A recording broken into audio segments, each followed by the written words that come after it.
Welcome, sleepy soul. I'll be your storyteller tonight, guiding you gently toward deep, peaceful rest.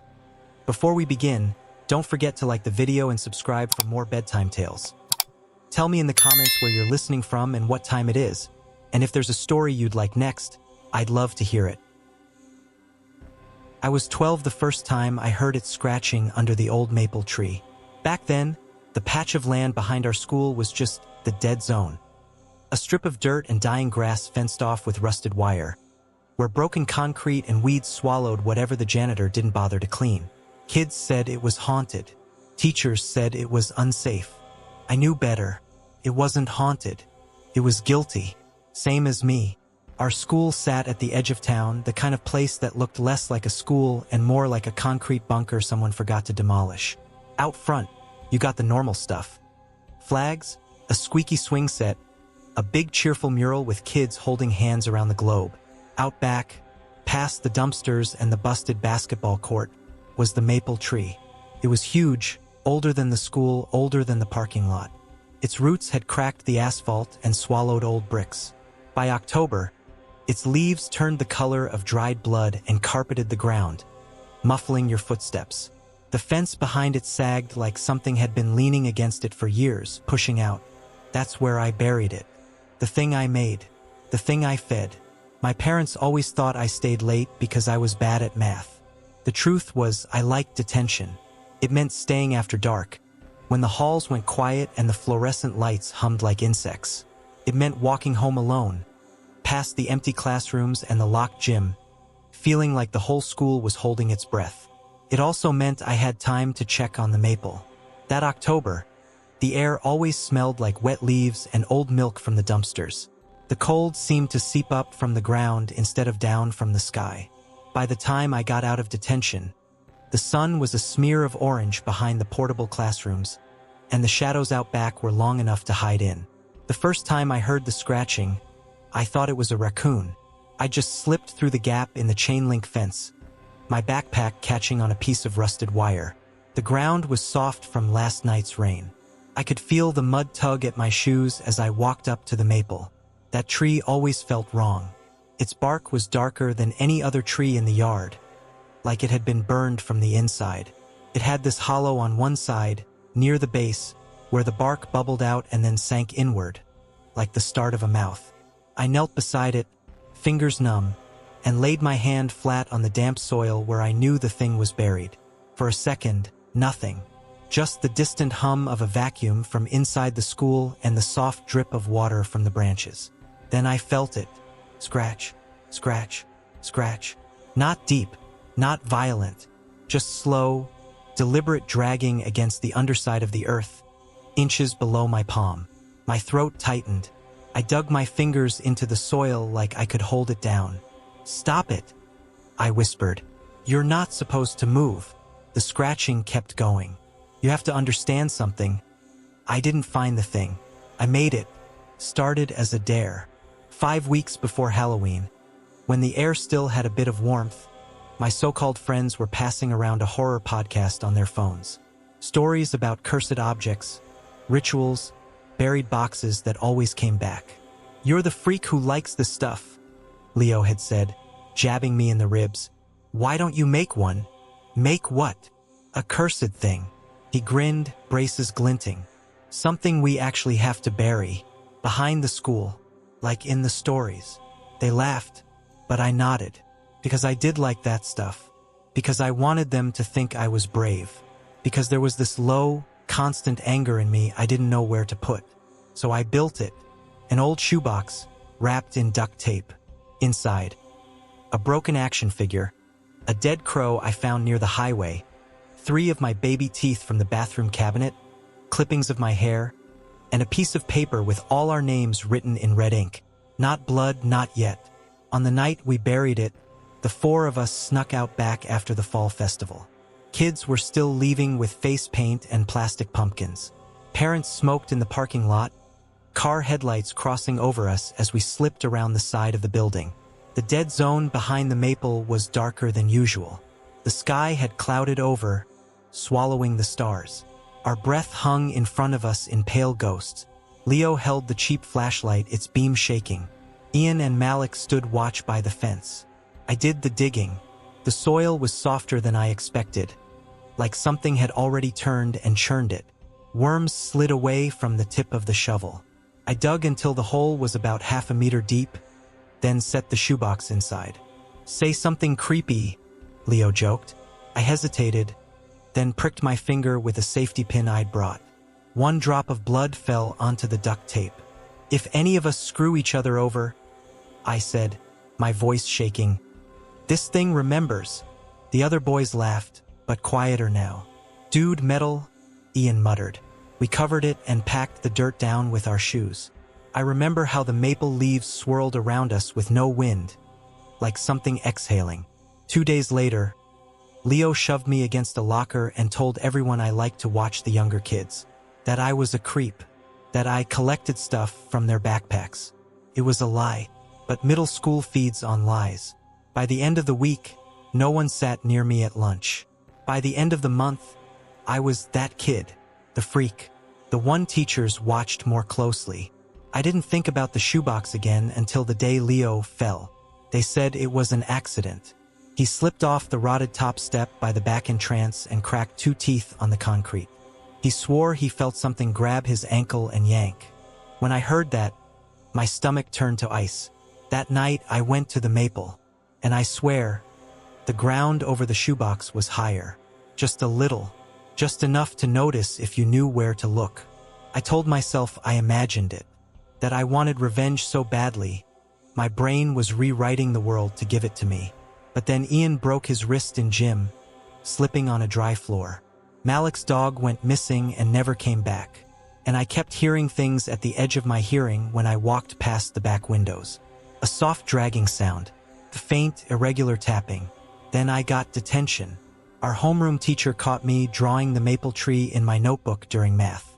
Not just the tree, though, the hollow in its trunk, teeth forming in the bark, roots curling like fingers.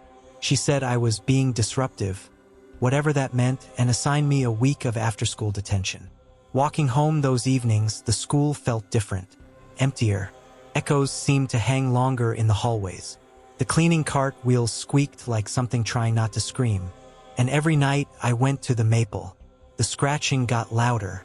By the 3rd night, I could hear it without touching the ground. Soft, steady, patient, like nails against the inside of a coffin. The soil bulged higher, cracked in a thin line. That's when it started whispering my name. Not loud, not in some demonic voice. Sounded like my own voice. "Eli." I froze. The wind was dead still. The branches above didn't move. "Eli, you put me here." I backed up, heart hammering so hard it hurt. My breath burned in my throat. I didn't mean. I stopped, because I didn't know who I was talking to. The box? The crow? The part of me I'd locked in there along with the rest of that mess? Leaves rustled around my feet, swirling in a circle. The dirt cracked further, a jagged line stretching from the base of the tree like a smile opening. "You asked," it whispered. "You wanted them to pay." I turned and ran. For the next 2 days, I avoided looking out the back windows. I cut through the front entrance instead of going near the dumpsters. I didn't go to the maple after detention. I went straight home, hands shoved deep in my pockets so no one would see them shaking. The accidents didn't stop. Malik's house caught fire from faulty wiring. Ian's little sister went missing for 6 hours and was found behind the school, sitting in the leaves, staring at the maple like she was waiting for someone to come out. She kept saying, "He said you'd come." And when they asked who, she just pointed at the tree and cried. On the 5th night of detention, I snapped. I couldn't sleep anymore. Every time I closed my eyes, I felt dirt pressing against my face, filling my mouth, my lungs. I woke up coughing, nails packed with soil I couldn't explain. So after detention, when the sky had gone a heavy purple and a thin milk-colored moon hung over the field, I went back. The air felt thicker near the maple, as if the world was denser there, gravity stronger. The smell of damp earth slapped me in the face. My breath fogged in front of me even though it wasn't that cold. The ground over the shoebox was cracked now. the soil swollen and pushed up from beneath. Something had been pressing against it from the inside. "I'm digging you up," I muttered. "I'm ending this." I grabbed a broken piece of wood from near the fence and jammed it into the dirt, clawing, tearing. The soil gave way too easily, like loose flesh. Worms and pale roots tumbled aside. My hands went numb from the cold. I hit duct tape, the shoebox. I dug until it was fully exposed, then hauled it up. It was heavier than I remembered. Wet. Something inside moved with a slow, sick slosh. The whispers stopped. Everything stopped. The distant traffic. The hum from the school's generator. Even the faint buzz of the overhead lights from inside. For a second, it felt like the entire world was holding its breath again. Just like that night we buried it. The duct tape was split down the center like something had tried to push out. There were long, thin gouges in the cardboard from inside. I should have burned it. I should have thrown it into the river. I should have done anything else. Instead, I did what scared 12-year-olds do when they think they've lost control. I tried to pretend it never happened. I buried it deeper. I dug a new hole farther from the tree, closer to the fence where the ground was packed with old gravel and broken glass. My hands bled. The shoebox seemed to vibrate faintly when I set it down. "Stay down," I hissed, voice cracking. "I'm sorry, okay? I'm sorry. Just stay down." The earth was harder to pack this time, like it didn't want it. By the time I finished, my fingers were raw and burning. My nails were torn. Dirt was caked under my eyelids, in the corners of my mouth. I didn't go back after that. Not that year. Not the next. We moved away when I was 14. My parents said it was for work. I think secretly they were relieved to leave that school behind. Too many incidents. Too many late-night phone calls. I thought distance would help. Didn't. I still hear it. Not every night. Not even every month. But sometimes, when I'm alone in a parking lot after dark, or walking past a patch of trees at the edge of a campus, or sitting awake at 3 a.m. with my hands pressed to my chest, I feel it. Scratch, scratch, scratch. Like it's still under there, still working its way up. Still remembering. The worst part? Last week, I got a message from an old classmate on social media. We hadn't talked in years. He sent one sentence and a photo. "Hey, didn't you used to hang around behind the school a lot?" The picture was of the old maple tree. The fence behind it had finally collapsed. The ground around the base was torn up, like something had exploded out from underneath. The caption under the local news article said they'd found something. They didn't show it. They just said it wasn't animal remains or human. But in the corner of the photo, barely visible through the churned soil, I could see it. A strip of filthy, torn duct tape. And on it, written in smeared, faded red ink, were 4 names. Only one of them wasn't crossed out. Mine. I keep my windows locked now. I don't walk past trees after dark. Sometimes I swear I hear the soft drag of nails against the underside of my mattress. The quiet, patient sound of something that's been waiting a very long time finally getting close. The past doesn't stay buried. Not when you personally tuck it into the ground and promise it a reason to crawl back. My mother used to cover mirrors at night. She'd throw old scarves over the bathroom mirror, hang a sheet over the wardrobe glass in her room, even tilt the TV so it didn't face the bed. When I was a kid, I thought it was just one of her weird superstitions, like tossing salt over her shoulder or whispering a prayer every time an ambulance went by. "Don't stare too long into a mirror after dark," she'd say, fingers tightening around the edge of the cloth. "You're not the only one looking." I'd roll my eyes, laugh, and keep scrolling on my phone. It was just one more thing in a long list of reasons I thought my mother was overdramatic. I wish I'd listened. My name is Arib. I'm 26. I work night shifts at a small security company that monitors office buildings. Most nights are the same. Screens, coffee, silence. When you live your life in fluorescent lighting, night doesn't feel that different from day. You forget that outside the windows there's a whole other world breathing and shifting in the dark. It happened last October, the week before Halloween. Maybe that's a coincidence. Maybe not. I just moved into a new apartment. Cheap, slightly damp, with old creaking pipes and a long, narrow hallway that always looked darker than it should. The kind of place where the walls feel thinner than they are, like somebody could be standing right on the other side, listening. There was a huge mirror in the hallway. That was the landlord's doing, not mine. Floor length, framed in chipped black wood, fixed directly to the wall. He said it made the space look bigger. Instead, it made the hallway feel like it had layers, like there were two hallways, the one I walked through and the one that watched me. On normal days, I barely noticed it. I'd rush past on my way to work, catching a blurred glimpse of my face, shirt half untucked, tie crooked. At night, when I got home around 3 a.m., I'd avoid looking at it at all. The mirror reflected the entire hallway behind me and the living room beyond. If I stared too long, the depth of it made me dizzy. That night, though, I stopped. I don't know why. Maybe because I was tired. Maybe because my mind was chewing on my mother's words, which had been echoing in my head ever since she'd called me earlier that evening. She'd been upset. Said she'd had a bad dream about me standing in front of a mirror, my face wrong, my hands pressed to the glass like I was drowning behind it. She begged me, actually begged me, not to keep mirrors uncovered at night. I laughed it off, told her I was fine, told her it was just a dream. Now, standing in my hallway at 3:17 a.m., the air thick and stale from having the windows closed all day, I remembered the tremor in her voice.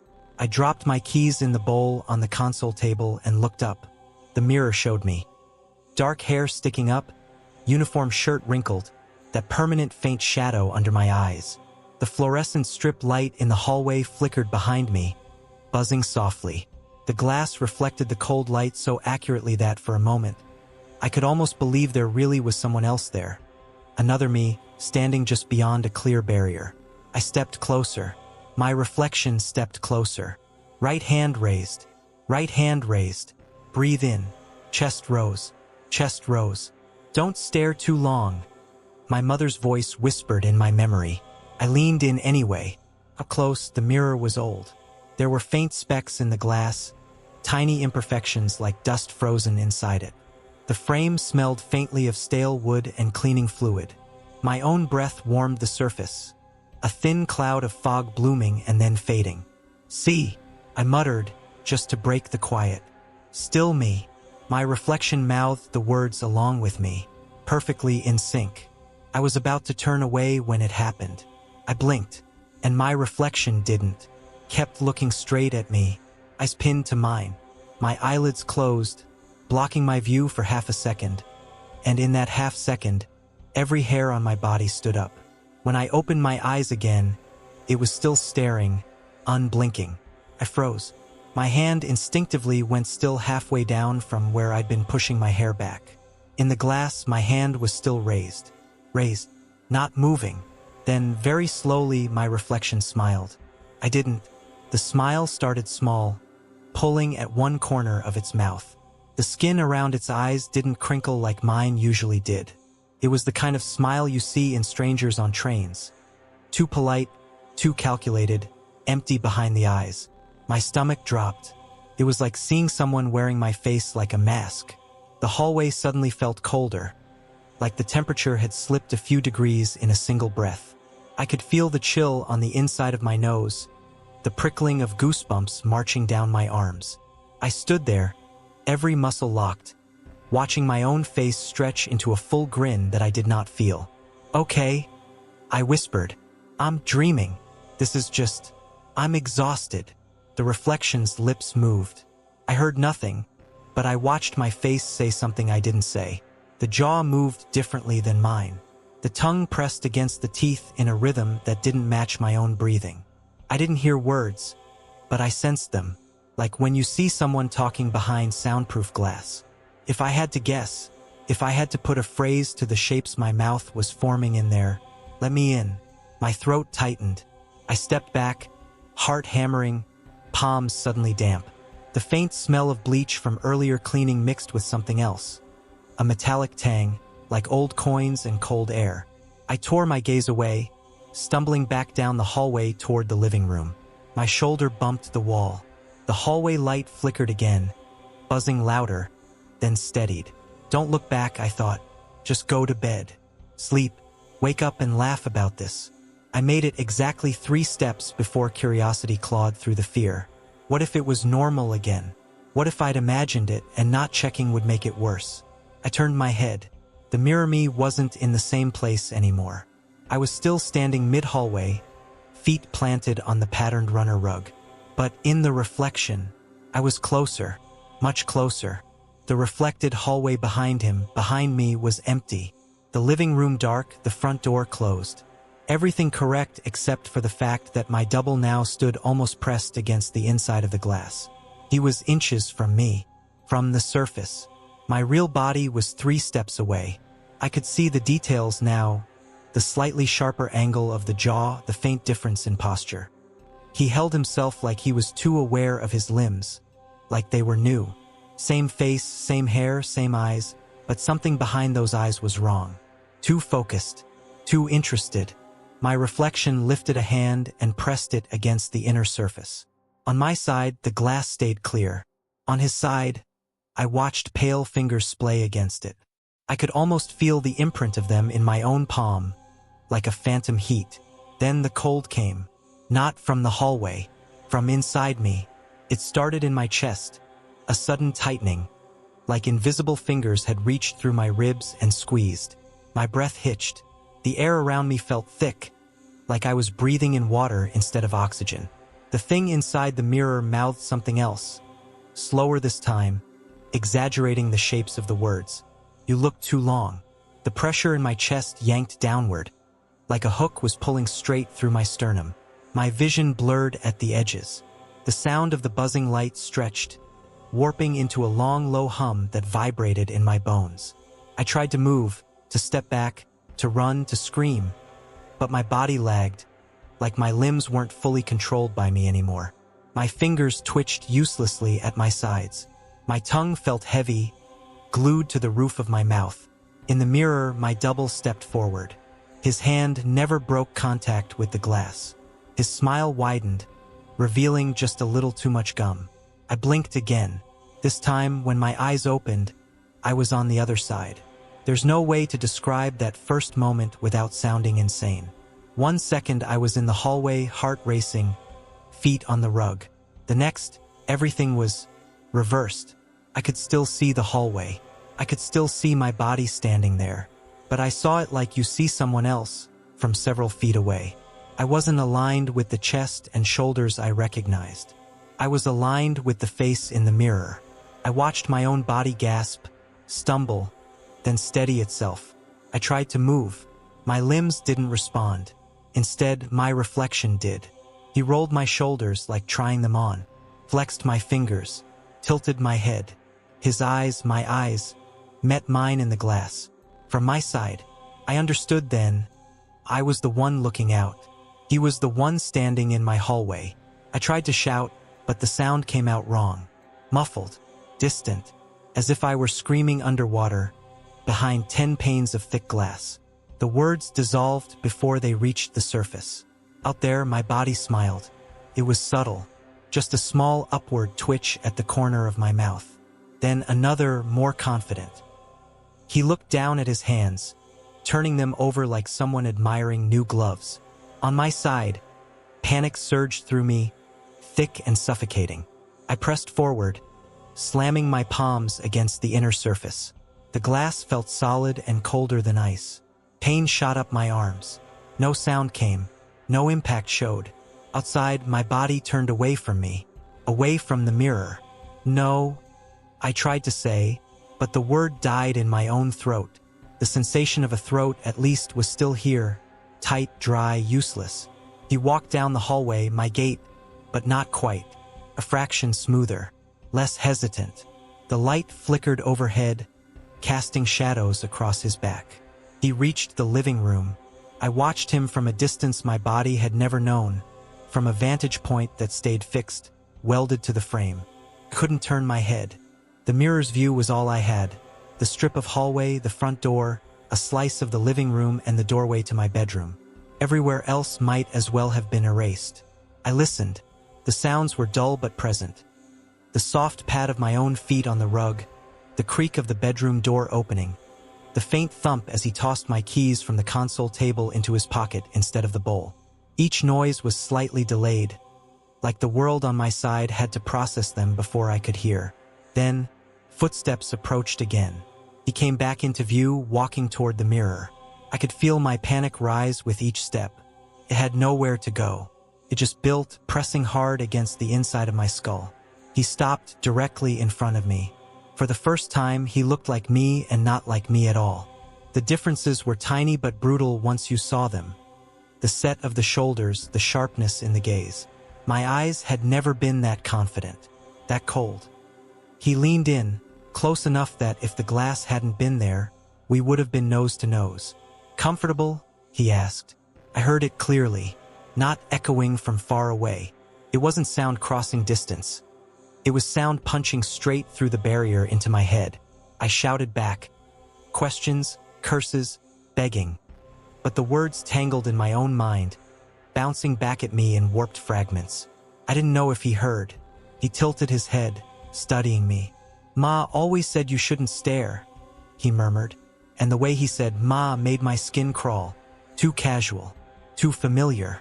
He lifted a hand and tapped the glass, right over my eye. The tap vibrated through me like someone knocking on my skull from the outside. "You shouldn't have laughed at her," he said. "You shouldn't have laughed at me." Images flashed in my head. Memories, but not mine alone. Me as a kid, making faces in the bathroom mirror late at night while my mother slept. Holding my breath to see if the reflection would forget to. Staring into the black TV screen and feeling, briefly, that something was almost out of sync. All the times I'd felt watched and shrugged it off as paranoia. Maybe it had been waiting. Maybe it had always been there.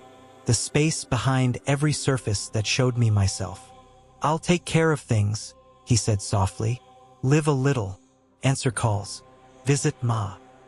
He smiled again, so convincingly kind that if I hadn't known better, I would have believed it from the outside. "You rest," he added. "You've looked long enough."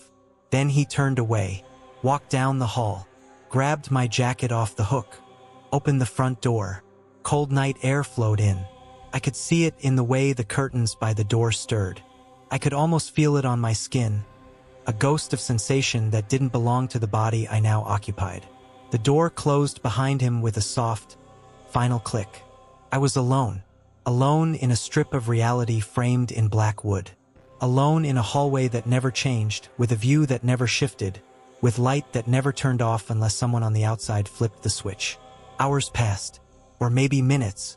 Time felt strange, stretched thin. The light eventually went out, plunging the hallway into darkness. I wasn't in the dark, though. Inside the glass, everything was the same gray, the same dim clarity. The world outside lost its depth. The little light leaking in from the street lamps painted dull shapes I couldn't quite reach. I tried everything, throwing myself at the glass, closing my eyes and willing my body back, praying, bargaining, pleading with whatever had taken my place. But the only answer was silence. At some point, I heard my phone ring in the other room. Once, twice, again. My mother's ringtone. I couldn't see the screen, but I knew. The notes echoed faintly down the hallway, thin through the barrier. "People say you should mind your own business in this neighborhood. Keep your head down," my uncle always says. "If someone isn't bothering you, don't go looking for trouble." For most of my life, I listened. I'm not a hero. I'm not a detective. I'm just a guy in his mid-20s working from home, doing online support for a software company, trying to save enough to get out of this cramped street where the houses lean over each other like they're conspiring. My name is Hamza. I live in a small single-story house my parents left me. And until a few months ago, I thought the scariest thing about this area was the stray dogs and the occasional power cut. Then the blackout happened, and I saw what my neighbor keeps in his basement. Everyone here likes to talk. Gossip travels faster than Wi-Fi, but you never heard anything bad about Mr. Rafiq. He's the kind of old man people praise. Retired teacher, always greeting everyone with "Assalamu alaikum, beta." Always paying his bills on time. Always sweeping his little front porch every morning at 6 a.m. sharp. He lives alone in the double-story house next to mine. No wife, no children that anyone sees. Just him and his quiet routine. Lights on at Maghrib. Lights off at 11 p.m. Curtains always neatly drawn. Garden always trimmed. No visitors except the occasional delivery guy and the milkman. Polite, clean, predictable. I never thought much about the fact that his basement lights never seemed to go off. From my bedroom window, if I leaned a little to the right, I could see the small rectangular window of his basement set low in the sidewall facing my backyard. Most of the time, the frosted glass glowed with a soft yellow light, even after he'd turned everything off upstairs. I tell myself he probably forgot it on. Old people do that. Or maybe he stored things down there and didn't like going into a dark basement. It wasn't my problem. Then came the night the power died. It was late October. The air had finally lost that heavy summer heat. Nights were cooler, but inside the houses it still smelled like old dust and cooked oil. Around 10:30 p.m., I was on a voice call with a customer, headphones on, laptop humming on my desk. The only light in my room was the screen and the dim bulb in the ceiling. I remember exactly what I was saying when everything cut. "I understand your frustration, sir. But if you can just..." The fan stopped. The bulb popped off. The laptop went black. My headphones went silent. For a second, the darkness was total, thick, suffocating. Like someone had thrown a wet blanket over my face. Then my eyes started to adjust, picking out shapes. The faint rectangle of the window, the outline of my desk, the red ghost of the router light dying. Across the street, I heard the neighborhood waking up to the outage. Doors opening. Someone swearing. A baby starting to cry. Then the first wave of light Charlie guy shouted from one house to another. I sighed, pulled my headphones off, and moved to the window. Outside, the entire lane was swallowed in the same deep, moonless black. No street lights, no house lights, no passing cars. Then something strange hit me. For the first time since I'd moved here, the little basement window next door was dark. No dull yellow glow, just a flat, dead square. I don't know why that bothered me more than everything else. Maybe because I'd taken it for granted, like a night light for the street. Some constant in the background. I opened my window to let some air in. A wave of cooler night air slid in, carrying the smell of damp earth, distant smoke from someone's generator, and something else, metallic, like rust and something wet.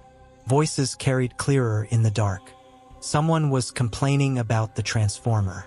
Another neighbor laughed, saying it was perfect horror movie weather. I remember thinking the same thing and then instantly regretting it. I leaned out, just a little, to look down into my backyard. My yard is small. Patchy grass, a couple of cracked stepping stones, an old plastic chair I never sit on. The wall separating my yard from Rafiq's is high, but the side of his house is visible, including that basement window. It was open. The glass pane was tilted inward a few centimeters, just enough to look wrong. I'd never seen it open before. Not in summer, not during storms, never. As I stared, a faint glow flickered deep inside. Not electric. More like the unsteady orange and red of a flame. It pulsed against the dark glass for a moment, then steadied. I frowned. If the power was out, what was making that light? I told myself it was a candle, or a lantern, something normal. Old man Rafiq had probably gone downstairs with one to check his fuse box. That's all. Then I saw movement. Something passed in front of the light, blocking it. A shape. At first I thought it was him, maybe his shadow thrown large against the wall. But the scale was wrong. It moved wrong. The figure glided through the narrow field of view like it was too big for the space, like it was bending in ways a body shouldn't bend to fit the room. It was thin, elongated, the outline blurred by the frosted glass, but you can tell when something is human and when it isn't. This wasn't. It was too tall. Even hunched, its head nearly reached the top of the basement window from inside. If it straightened fully, it would have towered over Rafiq by a meter. My mouth went dry. I swallowed, throat clicking. Maybe it was a trick of perspective, I told myself. Coat rack. A hanging cloth. Something closer to the window that looked big because of the angle. I wanted to believe that. Then it turned. There's no good way to describe that turn. It didn't pivot like a person. Slid. The dark shape reshaped itself, parts thinning, parts thickening, like a shadow poured along a wall. And for a moment I felt, and I swear I felt this, that whatever it was now facing me. The candlelight behind it outlined edges I didn't want to understand. Long, crooked arms. A neck that seemed too flexible. Something like fingers lightly touching the glass from the inside. The temperature dropped. Not outside, I'm sure the air was the same. But inside me, that same ugly cold I felt once when I was a kid and almost drowned. Like my blood had turned to ice. My fingers tightened on the window frame. I should have closed it. I should have shut the curtains and gone to bed and pretended I saw nothing. Instead, I whispered, "What the hell?" The thing in the basement window twitched. The candlelight fluttered as if a breath had blown on it. I jerked back from the window, knocking my elbow into the wall. My heart was pounding so loud I could feel it in my ears. From outside, the sounds of the neighborhood kept going. Someone started a generator. Its engine coughed, then roared to life 3 houses down, throwing weak yellow light across the street. A dog barked. Someone laughed. Normal life. Ordinary noise. It all felt like it belonged to a different world than the one seen through that basement window. I forced myself to look again. The shape was gone. The candle still glowed, smaller now, but I could see only a clear, empty wash of light behind the glass. No tall silhouette, no fingers. The window pane, however, was open wider now. Not a few centimeters, inches. Enough that the dark between my yard and his house looked connected. My skin crawled. I reached for my phone with shaking hands and flicked on the flashlight. I angled it down, sending a narrow beam over my backyard, across the cracked stones and the scraggly plants, onto the wall and the side of Rafiq's house. The light bounced off the window, turning it into a pale square. From this side, it was just a rectangle of reflected flashlight, no deeper details. But in the reflection, for a heartbeat, I saw something else. It looked like a long, pale hand sliding up the inside of the glass. Thin fingers, joints too sharp. My hand slipped. The light jerked away. The image vanished. I slammed my window shut so hard the glass rattled. I yanked the curtain across, heart racing. My breath fogged the fabric for a second. I could smell my own sweat, sharp, bitter. That's when the footsteps started. Soft, slow, deliberate. At first, I thought it was someone walking down the alley behind the houses. The steps crunched lightly over gravel and bits of dry leaves. Then I realized the sound was coming from closer, from my backyard. One step, then another, then a pause, like something was testing each bit of ground before putting its full weight down. I stood frozen by the window, one hand still clutching my phone. Flashlight beam now pointed uselessly at my own feet. The footsteps moved toward my back door. There's no mistaking the sound of someone walking directly outside your house. The way the boards under your tiles vibrate just slightly. The way the noise travels in a circle around you, enclosing you. They stopped at the wall beneath my bedroom. I could hear breathing now. Not human breathing. Too slow, too controlled. A long drag-in. A longer, almost thoughtful exhale. Like something savoring a new smell. Me. I bit down on my tongue to stop it trembling. My whole body felt like it was humming.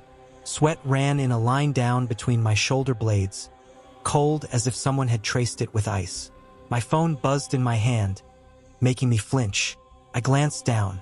Power had flickered back for a second, then gone again. The battery icon glowed red. 2%. I don't know how long I stood there, listening. Time stretched, warped. My mind kept jumping to stupid things.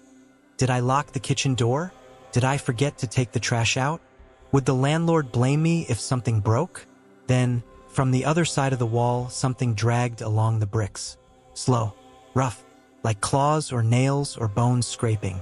It moved from the back door toward the side where the fence met Rafiq's property. Then silence. When the electricity finally came back, maybe an hour later, maybe 10 minutes, I didn't sleep. I sat on my bed with every light in my room on. Laptop open but untouched, ears straining for any other sound. Nothing came. The next morning, I told myself it had been a hallucination. A trick of the dark, my brain mixing shadows and fear. It was almost convincing until I saw the scratches.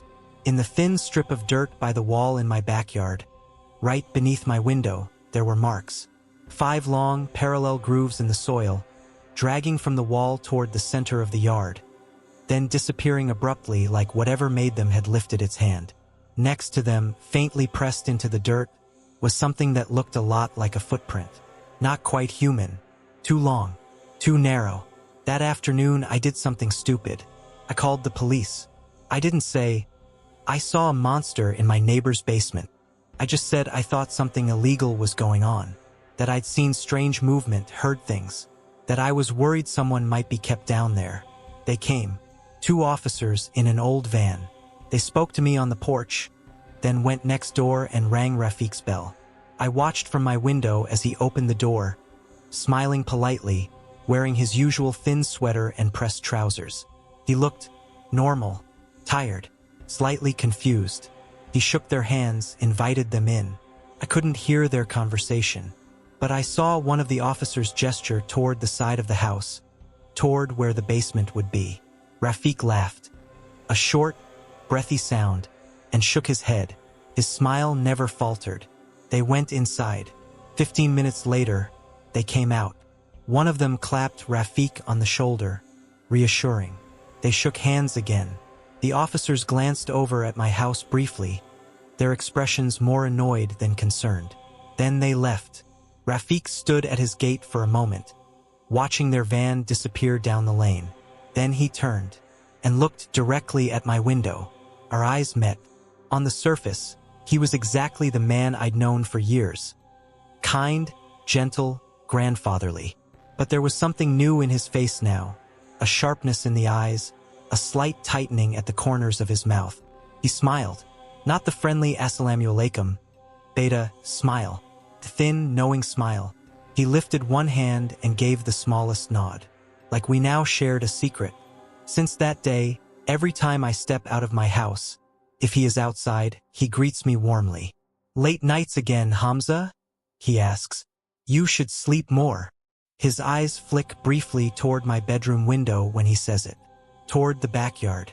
Toward the place where the scratches in the dirt were, now raked over and smoothed. Every night since the blackout, I hear footsteps. Sometimes it's only 1 or 2, distant, near the wall. Sometimes they circle the yard, slow and deliberate. Once, I heard something brush against my back door. A soft, testing drag like fingertips. I've installed extra locks. I've put heavy furniture against the door. I leave lights on. I bought a dog, but she refuses to go near the backyard after dark. She just sits at the edge of the kitchen, staring at the door, trembling, her fur standing up. When I dared to glance through the curtains last week, I saw that the basement window next door was glowing again. The same dull yellow light back to normal.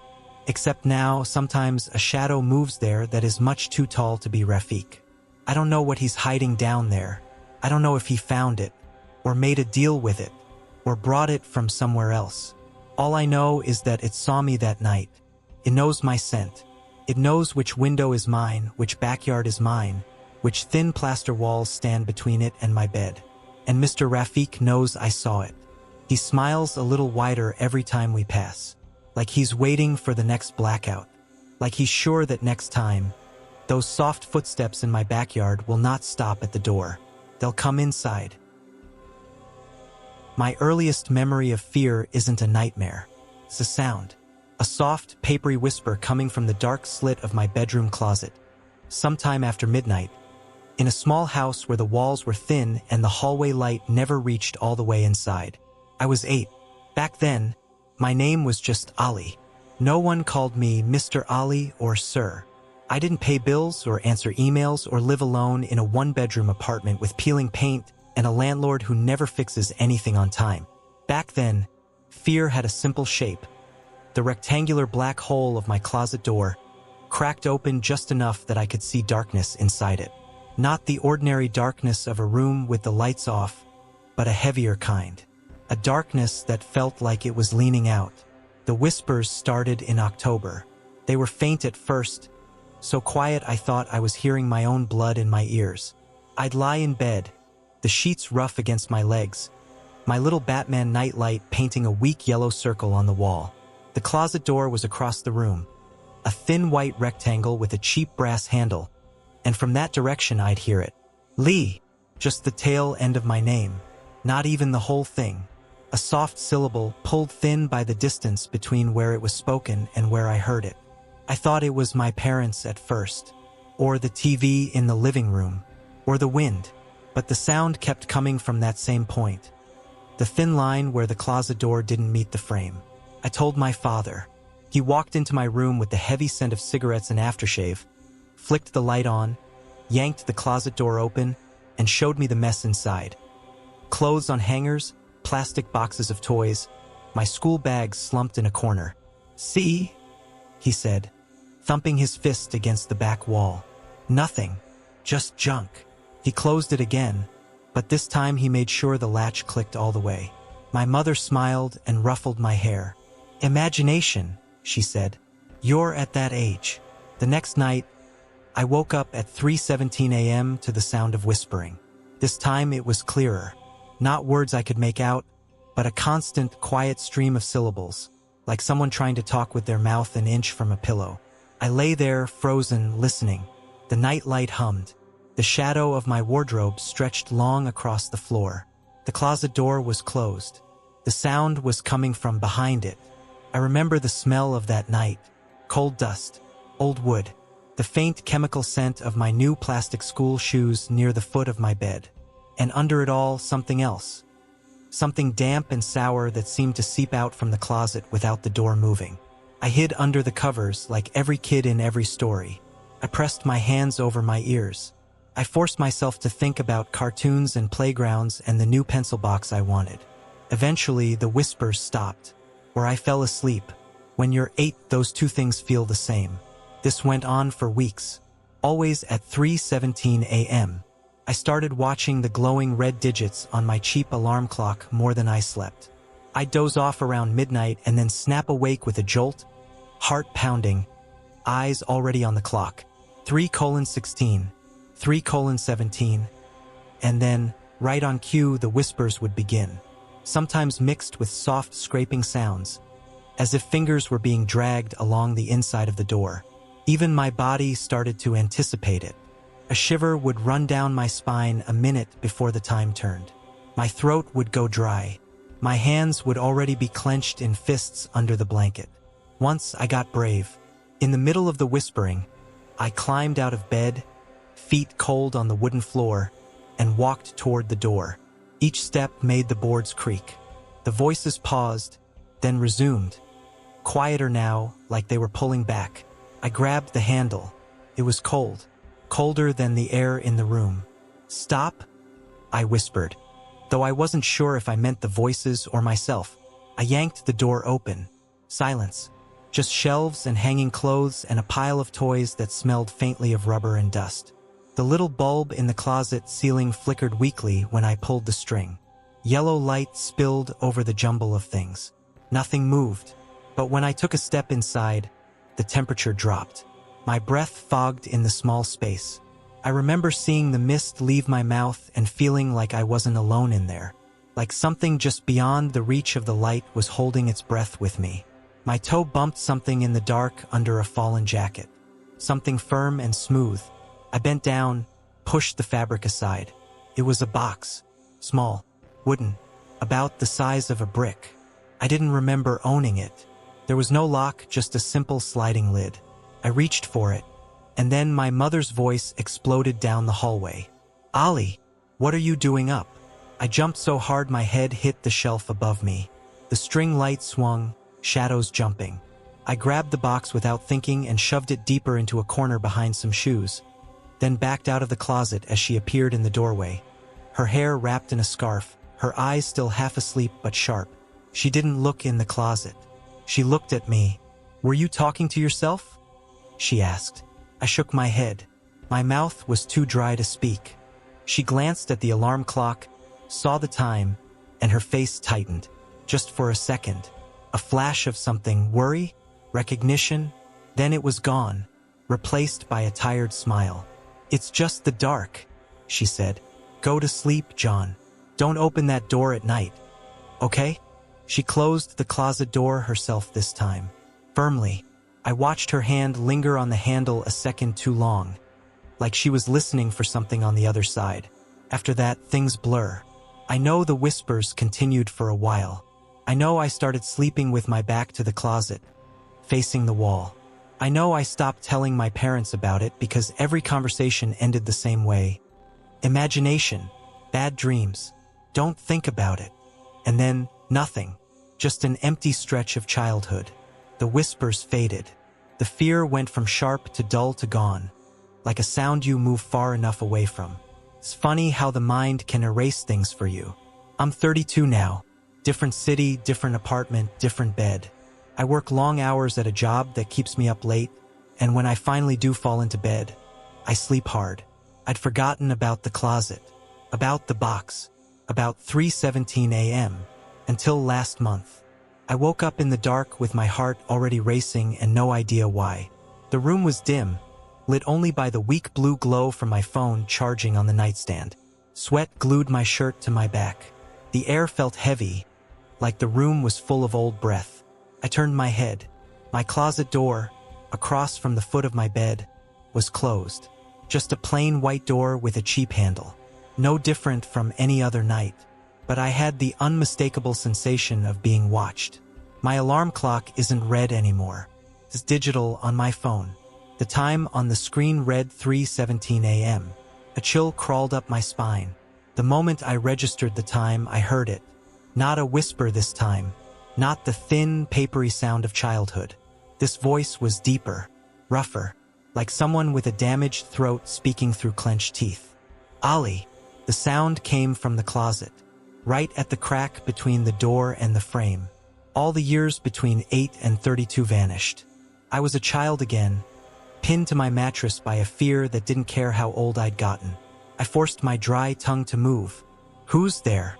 The pause that followed felt long enough to contain a lifetime. Then softly, "I never left." The door rattled. Not violently, not banging. It shook like someone was testing the handle. A quick, sharp tremor, then stillness, then another, like whoever was on the other side was reminding me they could open it if they wanted to. I couldn't move. My eyes burned from not blinking. The room seemed to grow colder with each rattle.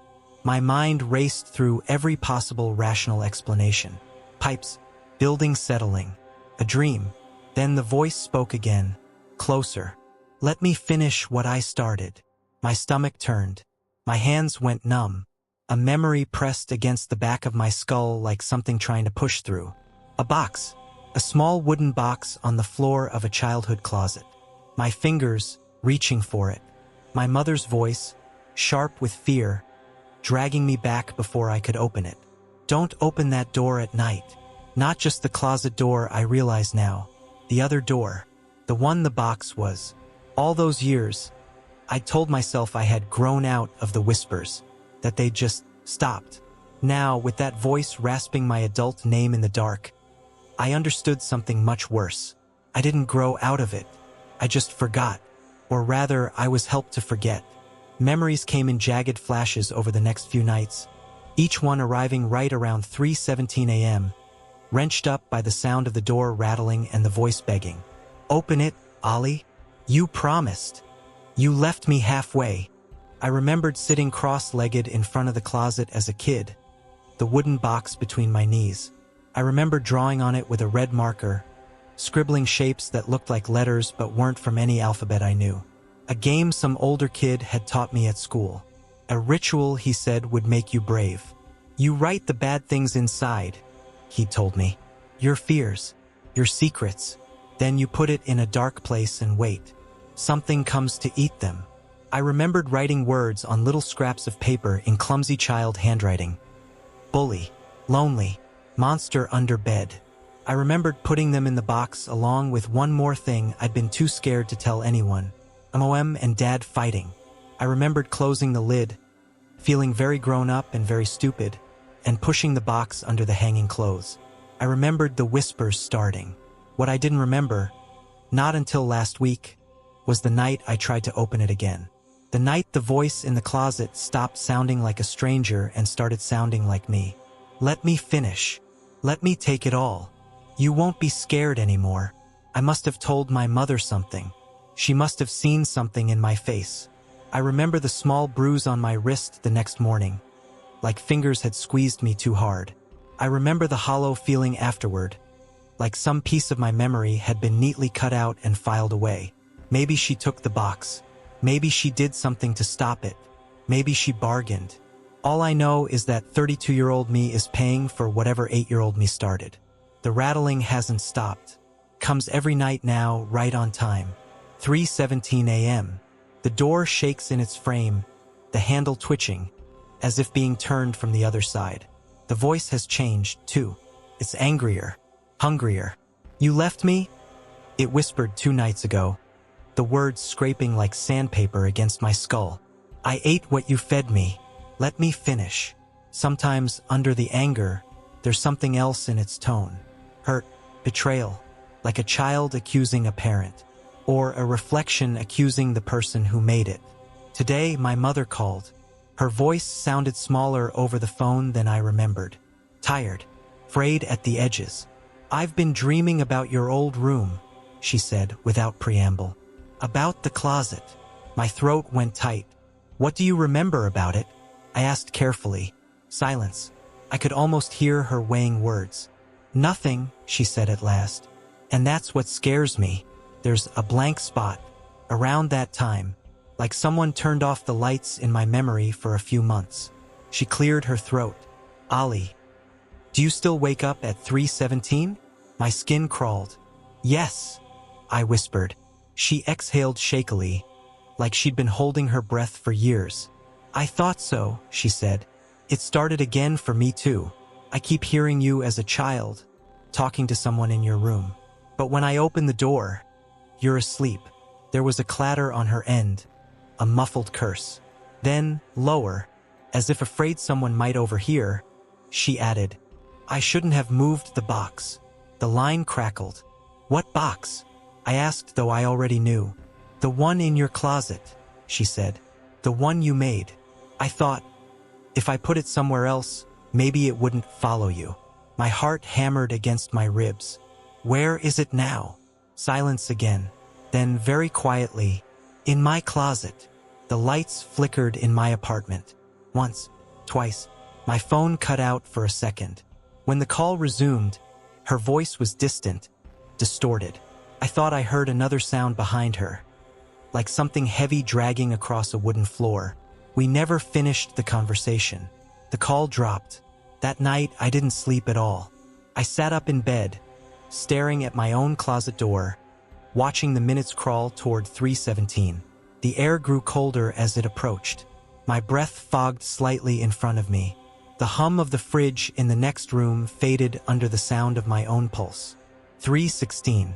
The walls seemed to throb with a low, steady vibration, like there was a distant machinery grinding somewhere deep in the building. 3:17. The first rattle exploded in the silence.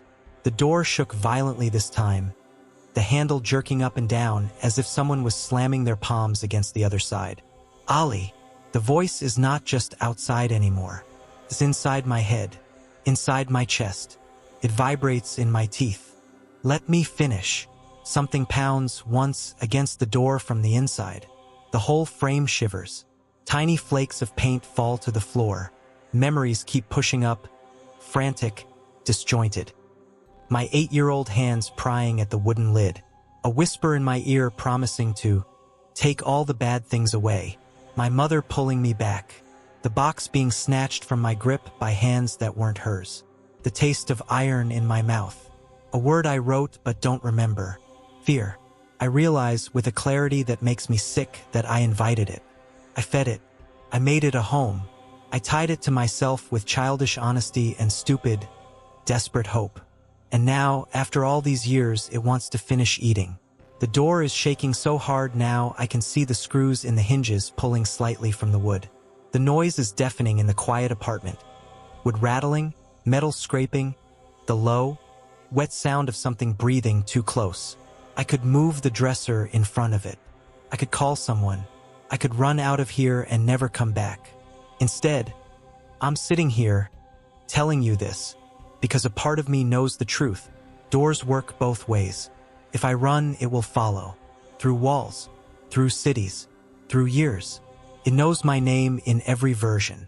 It has my fear, written in a child's hand, locked in a box somewhere inside the dark. And lately, when the voice speaks, I hear something else layered under it. My own voice, younger, echoing. Let it in, that earlier version of me whispers. You promised. Tonight, the rattling has changed. It's not asking anymore. It's pushing. The frame is starting to crack. I can see a thin, dark line forming near the latch, like the first fracture in a bone. Something slides under the door, just a sliver, a darkness darker than the room, thick and wrong, seeping in across the floor like smoke with weight. It curls toward the bed, inquisitive, tasting the air. The voice is right next to my ear now, though the door is still mostly closed. I'm almost done, it says. Open it, Ollie. Let me finish what I started.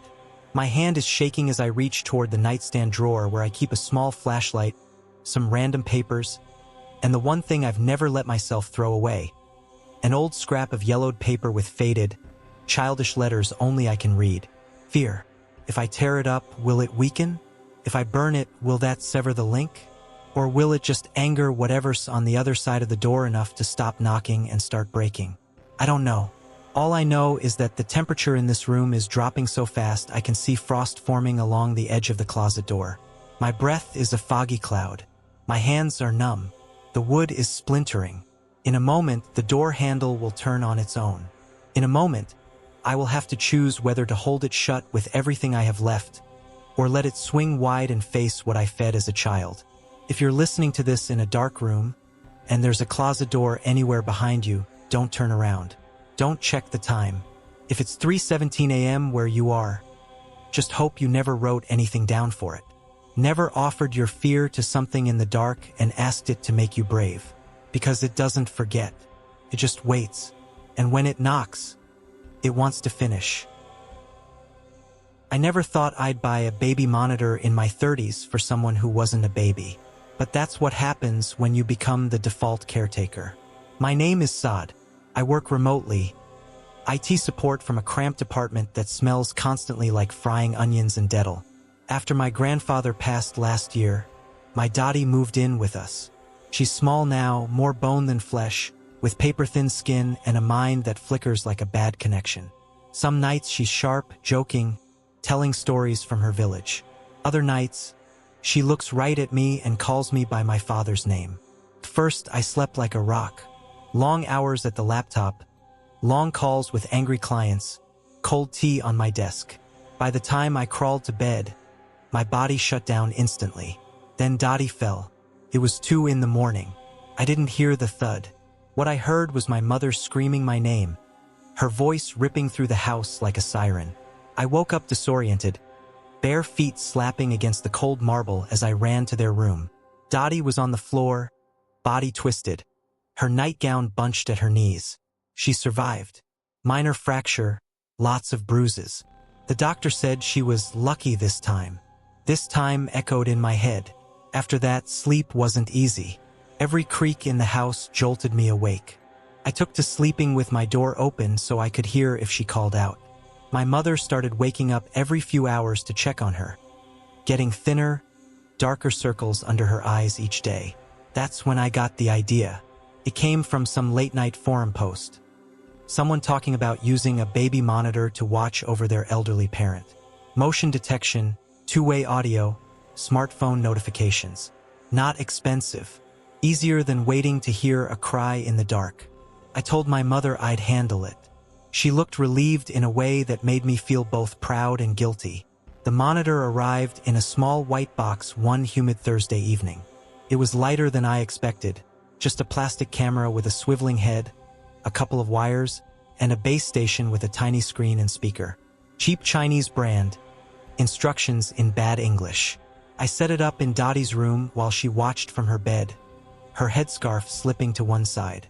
"What is this, Beta?" she asked, voice rough with age. "Nothing, Dottie. Just a camera," I said. "If you need anything at night, we'll hear you. I can talk back from my room." "See?" I tapped the mic button on the handheld unit and said, "Can you hear me?" The monitor on her bedside table crackled. Then my voice came out thin and tinny. "Can you hear me?" She laughed, showing small, worn-down teeth. "Like a walkie-talkie?" she said, delighted. "We had these in school once." I angled the camera so it faced her bed, the frame catching her headboard, the window, the clock on the wall. On the tiny screen, her face looked pale, eyes too big in the dim light. That first night, it made me feel better. I propped the base unit next to my own bed, screen dimmed, volume low but audible. I lay there listening to the faint sounds of her shifting, her occasional cough, the rustle of her blanket. The tiny red dots on the unit glowed like watchful eyes. I slept deeper that night than I had in weeks. It was the third night when things became wrong. It was 1:58 a.m. when I woke up. No noise woke me, no shout or crash. My eyes just opened. The room was dark, the faint sodium orange glow from the street lamp outside bleeding around the edges of the curtain. The air felt heavy, thick with stale warmth. The baby monitor sat on my bedside table. Its screen was off, but the power light glowed dull green. I stared at it, wondering why I was awake, wondering if I should check on Dottie anyway. Then, from the speaker, I heard it. A voice, not clear at first, just a low murmur, little scraps of sound rising and falling like someone speaking from under a blanket. My heart rate climbed. I reached over and fumbled for the unit, nearly knocking over my glass of water. My fingers were clumsy, numb. I hit the screen button. The image blinked to life in grainy grayscale. Dottie's room, night vision mode. Everything washed in that eerie infrared light. Her bed, the wardrobe, the window with the curtains drawn. She lay on her side, facing away from the camera, blanket pulled up to her shoulders. She was asleep, but the voice continued. It didn't sound like her. It was too deep, too sharp. The kind of voice you'd get if you dragged words along broken glass before letting them out. It scraped at the edges of the cheap speaker, distorted but unmistakably real. I turned the volume up, slowly. Ka nahin ruk. The words were warped by static. I leaned closer, holding my breath. "Dottie," I whispered into the mic. "Are you okay?" The unit clicked softly as it transmitted. A split second of silence followed. A little gulf of nothing where my voice should have crossed. Then, from the other side, from her room, I heard something reply. Not to me, to it. Her voice, thin and sleepy. Sojeo. Leave him." A jolt ran through me. "Leave him?" The deep voice murmured again, longer this time, a string of sounds too low for the device to carry clearly. I heard consonants grind, syllables stretch. The hair on my arms stood up. The monitor's tiny clock in the corner of the screen flipped from 1:59 to 2 a.m. The deep voice stopped. Silence filled my room. In the grayscale image, nothing moved. No one spoke. Dottie's breathing, normally a soft wheeze, was inaudible. I watched for another full minute. 2. Nothing else happened.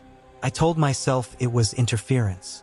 Neighbor's radio, passing taxi dispatch, old wiring in the building. I didn't sleep much after that. The next night, I told myself I wouldn't wake up. I'd sleep through. Of course I wouldn't, but I told myself anyway. A little lie to carry me into uneasy dreams. 1:58 a.m. My eyes opened. Again, no clear trigger. No nightmare to shake off, no physical discomfort. Just sudden, sharp awareness, like someone had touched the center of my brain with an icy finger. The room smelled faintly sour now, like breath trapped in closed spaces. My t-shirt stuck to my back with a thin layer of cold sweat. I turned my head. The monitor screen clicked on by itself. That wasn't something it normally did. You had to press the button. In the greenish night vision glow, Dottie was lying on her back, eyes open, staring up at the ceiling. Her mouth moved, but I heard nothing at first. Then the volume spiked on its own, and sound rushed into my room. Hain nahin uski galti. Her voice, whispering, calm, like you talk to yourself when you think no one else is listening. Then another voice layered under hers, speaking over her words in that same too deep, too sharp tone. The two voices together made my skin crawl, like listening to two tracks slightly out of sync, one human, one not. I swallowed hard and cleared my throat. Dottie! Both voices stopped at the same time. Her head rolled slightly toward the camera. Her eyes, cloudy with age, seemed to lock onto the lens. Onto me. Saad? She said, barely audible. Relief crashed over me so hard it made me dizzy. Yes. Are you okay? Who are you talking to? She blinked slowly. Her throat worked. For a moment, I thought she was going to say it. Say, there's someone here. There's something at the bed. Instead, she smiled weakly. Just old memories, she whispered. Go to sleep, Beta. Don't listen at night. It listens back. A cold shiver crawled up my spine. Who listens? I asked. Her gaze shifted away from the camera lens, just slightly, to the left, to a point off-screen. Somebody or something right next to her bed. The monitor crackled. The picture glitched, jagged lines cutting across the screen. For half a second, the image froze, then doubled. In that corrupted frame, I saw it. Something tall and wrong, leaning over the bed from just outside the camera's usual field. A narrow, angular face dipping low, too many long fingers resting lightly on the mattress near her arm. Then the screen snapped back to normal. Just Dottie, alone, blanket to her chest, eyes closed now. My heart slammed against my ribs. I sat up, kicking the sheet off my legs. For a moment, I actually started toward the door to her room. Then the deep voice spoke again. Not from the monitor this time. From my doorway. It was faint, a rasp leaning in through the crack between the door and the frame, the words burrowing straight into my ears despite the distance. Sleep, it hissed. You'll see it later. I froze mid-step. My legs turned to water. The apartment was quiet. Too quiet.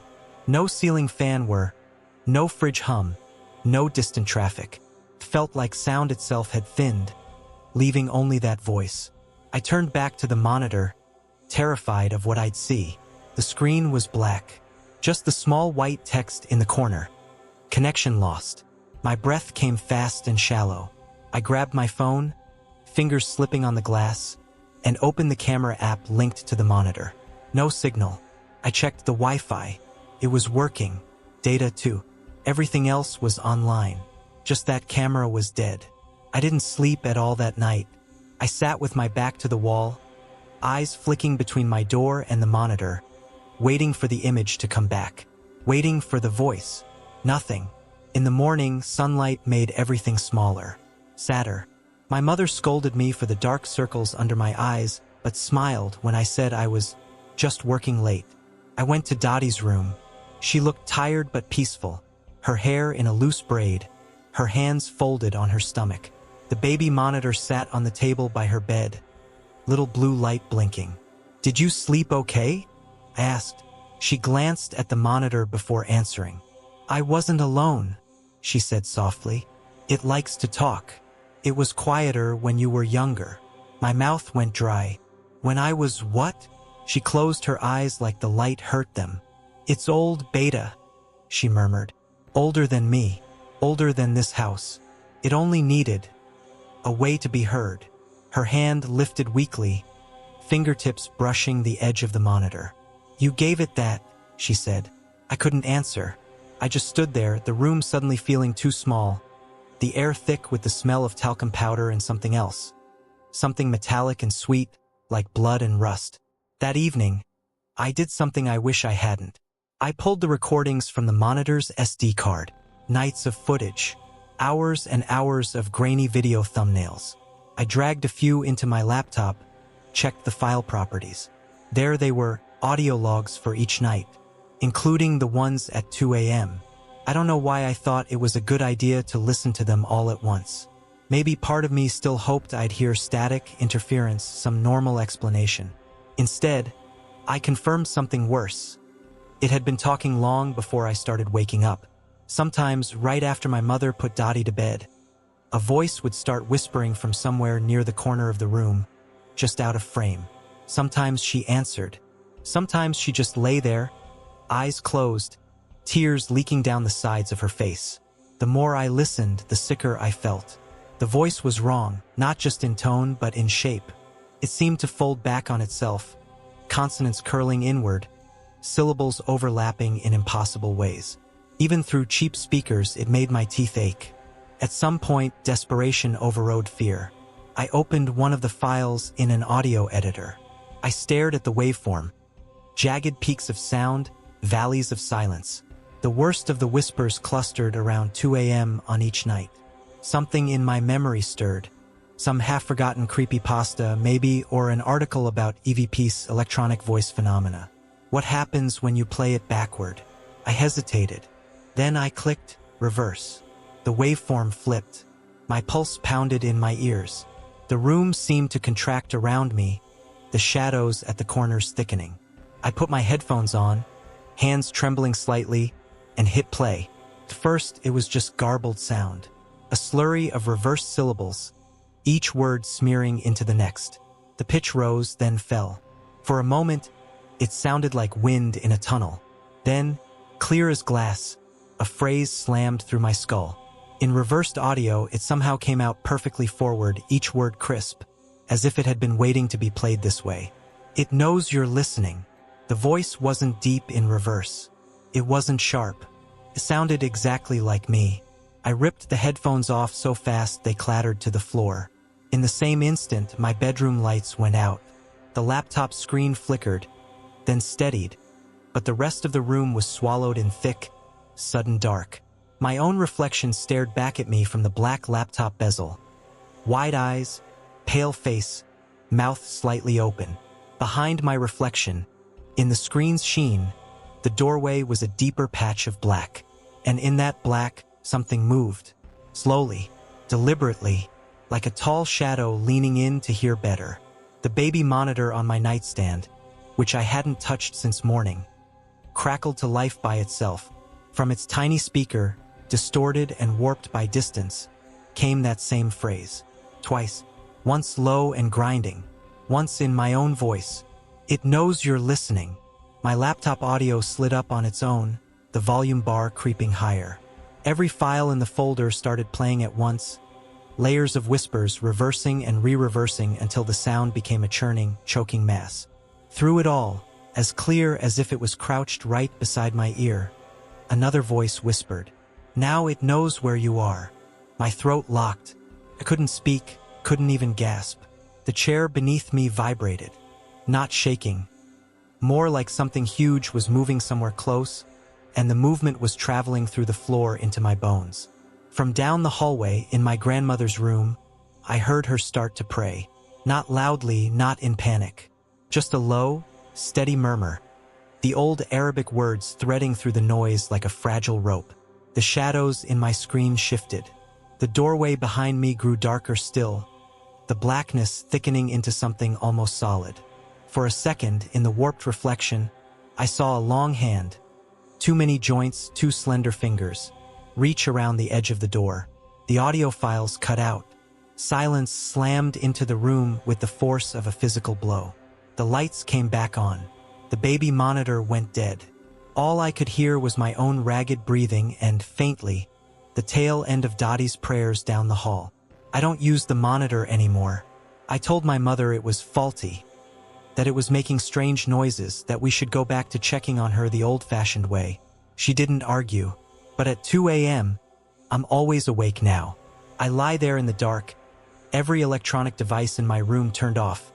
No screens, no cameras, no mics. And still, sometimes, I hear a faint crackle in the silence, like static building up somewhere just out of sight. Sometimes I hear my own voice whispering my name from an empty corner. Sometimes I wake up to find my laptop lit open, its camera light on, even though I'm sure I closed it. Whatever it is, it latched onto the monitor, used it, learned from it, and now it knows what it feels like to be inside a network, to ride signals, to hide in recordings, to wait in microphones for people who love to record everything all the time. So if you ever hear something strange in your baby monitor, or your CCTV, or the voice recorder you leave running at night, don't play it backward. Don't try to understand it, because the moment you do, it knows you're listening, and it might decide to listen back. I remember stupid little details more than the big ones. The way the cheap folding chair under me wobbled every time I shifted my weight. The smell of damp wool and stale perfume. The tiny squeak the microphone made when the imam tapped it with his knuckle. All of that sticks in my head clearer than the actual words people said about my father. Maybe that's what shock does. It blurs the important parts and sharpens the edges around them. My name is Imran. I'm 28.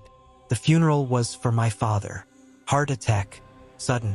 People always say sudden like that makes it less real.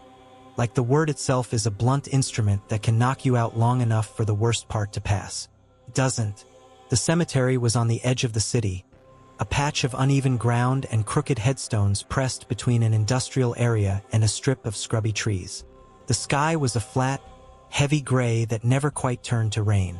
The air felt thick, like there was too much moisture and not enough oxygen. We buried my father in simple cloth. They lowered him into the ground while relatives I barely knew put hands on my shoulders and squeezed like that could hold me together.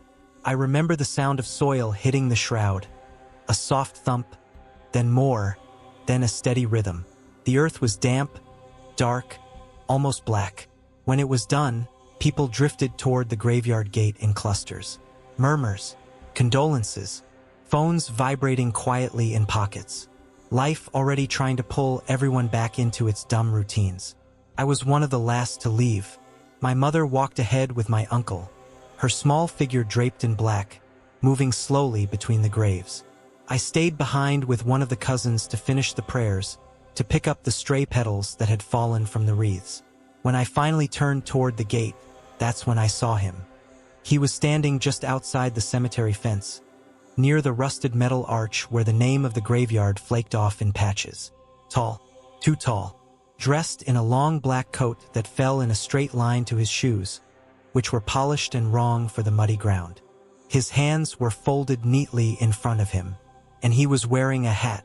Not a normal hat, not a cap or a beanie or anything you see people actually wear here. It was wide-brimmed, low-crowned, the kind of hat you only see in old movies. Black felt, clean, dry despite how damp the air was. He didn't move. He didn't shift his weight or look around. He just stood at the gate like he'd been waiting there long before any of us arrived. For a moment, I thought he was part of some other funeral. Maybe there was a second service in another section of the cemetery I hadn't noticed. Then I realized no one else was looking at him. People walked past him within arm's reach. No one glanced up. No one stepped around him like you would around an actual person. They just streamed by like he wasn't even in their way. He watched them go, not turning his head, not tracking them with his eyes, just watching. His face was pale, but not in a sickly way. More like a blank canvas. No stubble, no lines around the mouth, no expression. And then his gaze slid to me. Cold is the only word I have, but it wasn't the right kind of cold. It wasn't like stepping into a freezer or standing in the wind. It was like someone had poured ice water straight into my veins. My fingers tingled. My knees went weak. Our eyes met. There are moments when you lock eyes with a stranger and, logically, there's nothing there. Just two humans crossing paths. This wasn't that. This felt like staring through a window and realizing there's someone staring back from the other side when you thought you were alone. I blinked. He didn't. His head tilted a fraction. Not a nod, not a greeting. More like mild curiosity. Someone touched my elbow. I flinched. "Come on," my uncle said quietly. "Your mother's waiting by the car." I looked back at him. "Do you see that guy?" I asked, nodding toward the gate. My uncle followed my gaze. There was no one there. Just the gate, the patchy grass, the empty road beyond. My stomach lurched. "I don't see anyone," my uncle said. His eyes were red-rimmed, tired. "You all right?" I forced a breath into my lungs. Maybe the grief was messing with me. Maybe I'd zoned out and imagined him. Yeah, I lied. I'm fine. We walked to the car. I didn't look back. That night, the house felt wrong. The relatives had all gone home by then. The food was half-eaten, plastic plates stacked in the sink, the smell of biryani and overbrewed tea hanging heavy in the air. My mother had locked herself in her room. The ticking of the wall clock in the living room was too loud. Couldn't sleep. Every time I closed my eyes, all I could see was that pale, expressionless face and the edge of that hat cutting a perfect black line against the gray sky. Around midnight, I gave up and went downstairs for water. The tiles were cold under my bare feet. The fridge hummed. Somewhere outside, a dog barked once and then went abruptly silent. I poured a glass and stood by the kitchen window, staring out at the street. Our house is in a quiet neighborhood. Narrow road, low walls, a line of scraggly trees leaning toward the power lines. At that hour, everything was still. No traffic, no pedestrians. Just the yellow glow of the street lamp at the corner and the faint buzz of electricity in the wires. That's why I saw him so clearly. He was standing under the streetlight at the end of our lane. Same coat, same wide hat casting shadow over his face. Hands folded in front of him again, like he didn't know what else to do with them. He wasn't facing the road. He wasn't looking at the houses. He was looking straight at mine. The glass in my hand felt suddenly slick. I set it down before I dropped it. I told myself it was just some guy. Maybe a neighbor's relative. Maybe someone lost. The world is full of people who wear weird clothes. But then he took one step forward. Just one. Even from that distance, I felt it. That cold again. That sense of something enormous and quiet turning its full attention toward me. My hand moved on its own. I reached up and switched the kitchen light off. For a heartbeat, I could see both worlds at once.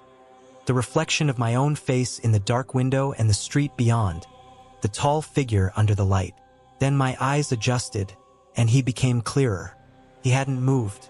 I don't know how long I stood there, pressed back against the kitchen counter, watching him watch my house. Minutes, maybe, long enough for my legs to start to ache. Finally, I broke. I backed away from the window, grabbed my phone, and stumbled upstairs, my breaths coming too fast. I didn't look outside again that night. The next morning, the street was normal. Kids in uniforms, motorbikes weaving, someone yelling at the vegetable seller. No strange man in a hat. I almost convinced myself I dreamed it. Then he showed up again. The third time I saw him was 3 days later, right around Maghrib, as the sky went purple and the call to prayer echoed over the rooftops. I had just stepped out into the driveway to take the trash to the bin by the gate. The air smelled like dust and frying oil from someone's kitchen. I lifted the metal lid of the bin and heard a soft scuff behind me, like a shoe dragging on concrete. I turned. He was standing just outside our gates. Not down the street, not across the road. Right there. The bars of the gate cut lines across his coat. The hat seemed darker, like it absorbed the fading light. Up close, I could see more of his face. No beard, no scar, no features that stood out. Just a blankness, like someone had taken a human face and erased all the noise from it. My throat closed up. He didn't move, didn't speak, but I felt something. A weight, a presence pressing against the air between us. Like someone else had stepped into a small elevator you thought you had to yourself. The kind of awareness that prickles on the back of your neck before your brain knows why. "Can I help you?" I asked, hating how thin my voice sounded. His lips moved. No sound came out. For a second, I hoped that made him less real. Then the words dropped into my head like stones into water. Not through my ears, but directly inside my skull. Not yet. I flinched backward, my hand slamming into the wall. The bin lid clanged to the ground. "Imran?" My mother's voice floated from inside. "What happened?" I blinked, heart hammering. My eyes had never left him. But the gate was empty. Nobody there. Just the street. A cat licking its paw on a wall. The neighbor's car pulling into their driveway. I told my mother I'd dropped the lid. I picked it up with shaking fingers and went back inside. Every cell in my body screaming that I should run, and there was nowhere to run to. After that, he was everywhere. Not all the time. Not when other people were looking. Never when I was with my mother or when relatives came to visit. Always when I was alone. Always on the edge of things. I'd catch a glimpse of the hat between cars in the market. A tall shape motionless in the middle of the crowd while everyone flowed around him. I'd see him reflected in shop windows, standing in the road behind me, while the actual street was empty when I turned. I saw him in the stairwell of our building once, one floor below, head tilted up as if counting the steps between us. I didn't tell anyone. How could I? Hey, I'm being followed by a man only I can see, is not a conversation you start in a house where people are still trying to figure out how to live without your father. The worst was the first night he came inside. I woke up to the sound of my bedroom door creaking. Not wide, just a hair. Enough for the latch to click softly. The room was dark. The ceiling fan spun lazily, its blades chopping the faint light from the street lamp outside into smaller pieces. My mouth was dry. My heart was already pounding before I was fully awake. Like my body knew before my mind did. The door eased open another inch. I didn't breathe. I told myself it was the wind. The walls contracting. Old wood settling. Then I saw the hat. It appeared in the gap between the door and the frame. A sliver of black brim cutting through the darkness. Slowly, silently, the door pushed open wider, revealing the tall figure standing in the hallway. He didn't need light. I could see the outline of him just fine. The suggestion of shoulders under that coat. The pale oval of a face under the shadow of the hat. He didn't step over the threshold. He just stood there, at my door, like the gate at the cemetery, like the edge of the street, watching. My whole body screamed at me to run, to shout, to do something. Instead, I lay there, paralyzed, sweat cooling on my skin. He moved his head slightly, like he was studying me from a new angle. Then finally he spoke. This time the words came out both in the air and in my head, double layered. My ears heard a dry whisper, like leaves rubbed together. My brain heard the sentence clearly. It's your turn. My stomach rolled. My turn for what? I whispered. I don't know why I spoke.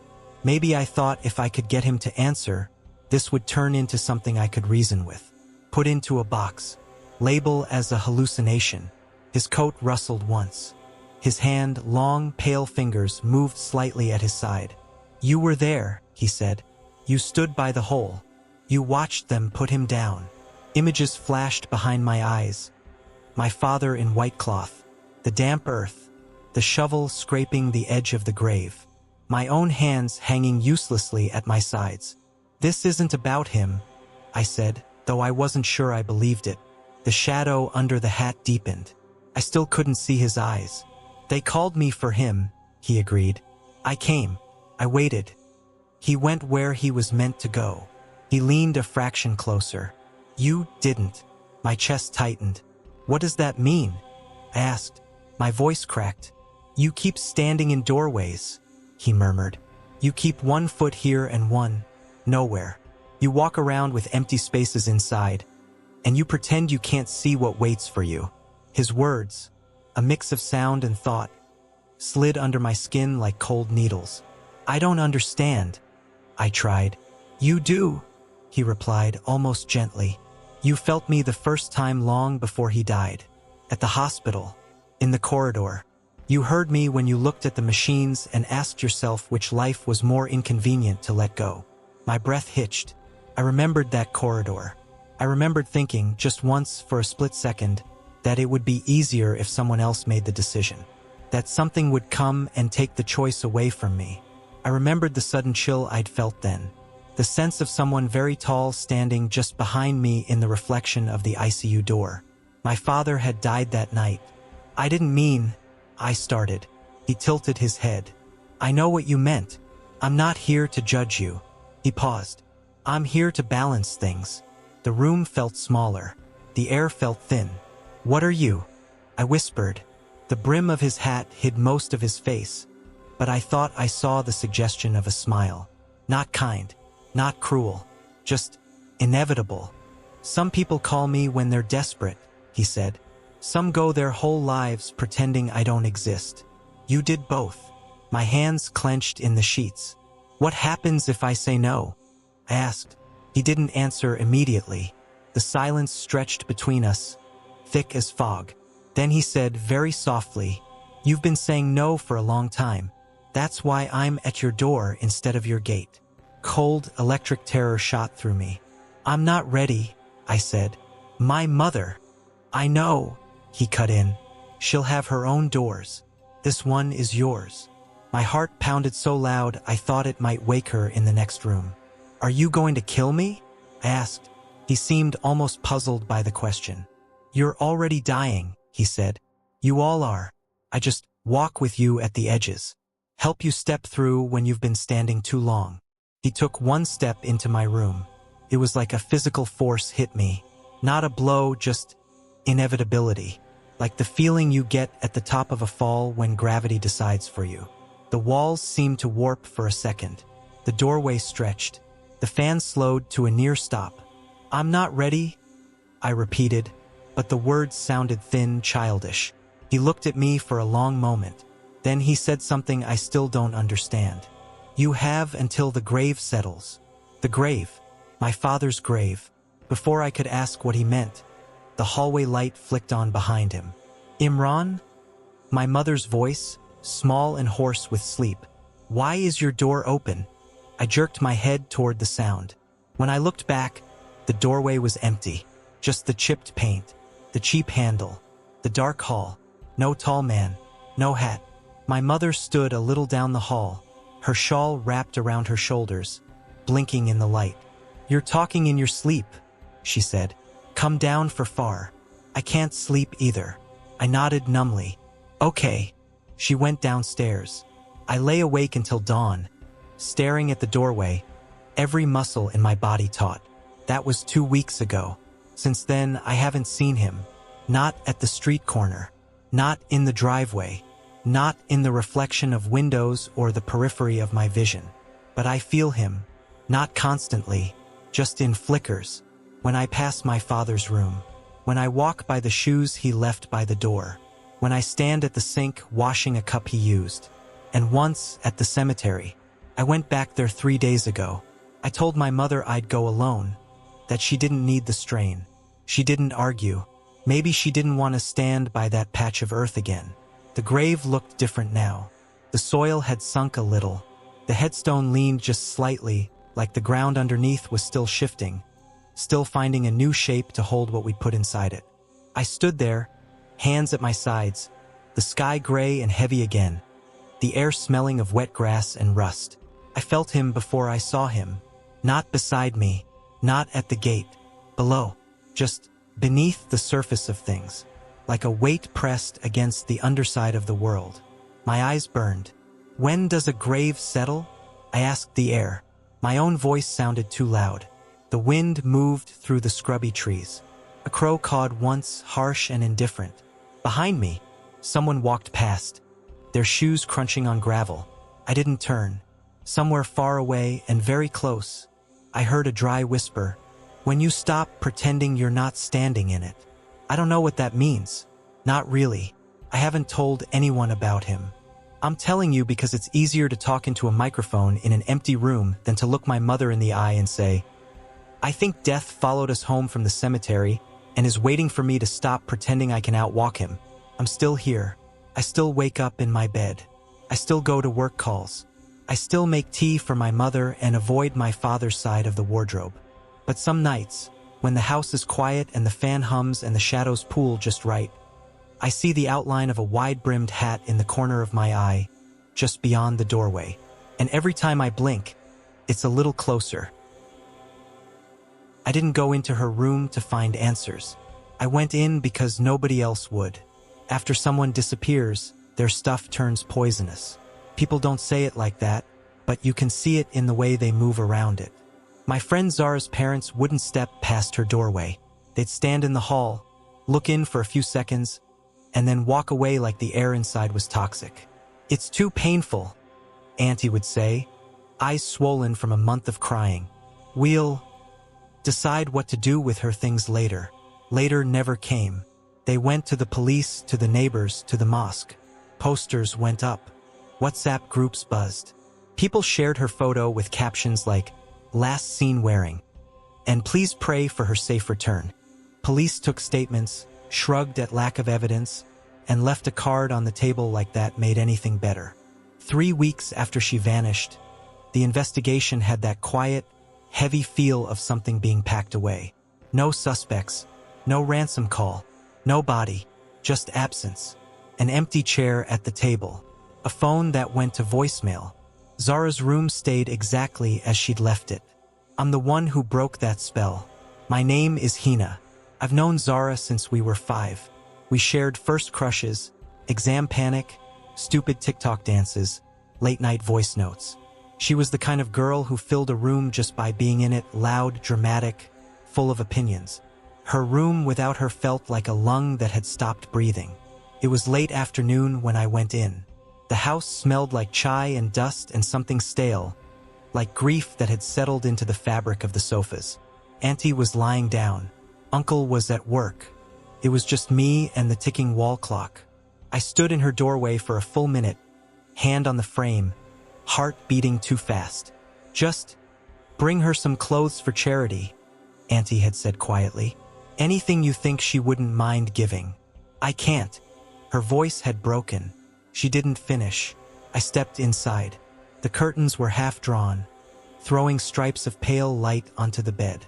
Zara's blanket was a messy pile, the way she always left it. Her vanity was cluttered with lipsticks, hair ties, perfume bottles that still smelled like her, sweet and sharp. Posters peeled at the corners on the walls. Her charger cable dangled off the side table like a limp snake. And there, beside the pillow, was the notebook. Black cover, frayed elastic band, stickers on the front, a ghost, a broken heart, the word "Nope" in white font. I recognized it. I teased her about it. "Wow, vintage emo vibes," I'd said the day she bought it. She'd clutched it to her chest. "This is where the real thoughts go," she'd replied. "Not for public." Her diary. I should have left it there. Instead, I picked it up. The cover felt warm from sunlight. The edges of the pages were worn, fingered through many times. My thumb brushed the corner and the book fell open to the middle. My breath caught. The page was filled with a drawing. Not neat pencil lines, but frantic strokes that pressed so hard the paper had nearly torn. The entire page was covered in a smudged, dark background. In the middle of it, stark and deliberate, was a figure. Tall, too tall. Stick-thin limbs, arms too long for its body. No hands, just tapering shapes that ended in points. Its head was featureless, an oval with no eyes, no nose, no mouth. Just a smooth, empty space. Behind it, crudely sketched, was what looked like a window. Small rectangle, crossed lines, for pains. On the bottom right, in scratchy letters, she'd written, "He's back." A chill washed through me. I flipped back a few pages.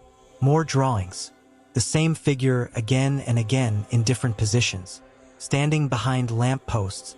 Standing at the corner of what looked like our school corridor. Long rectangles for lockers, the exit sign scribbled above.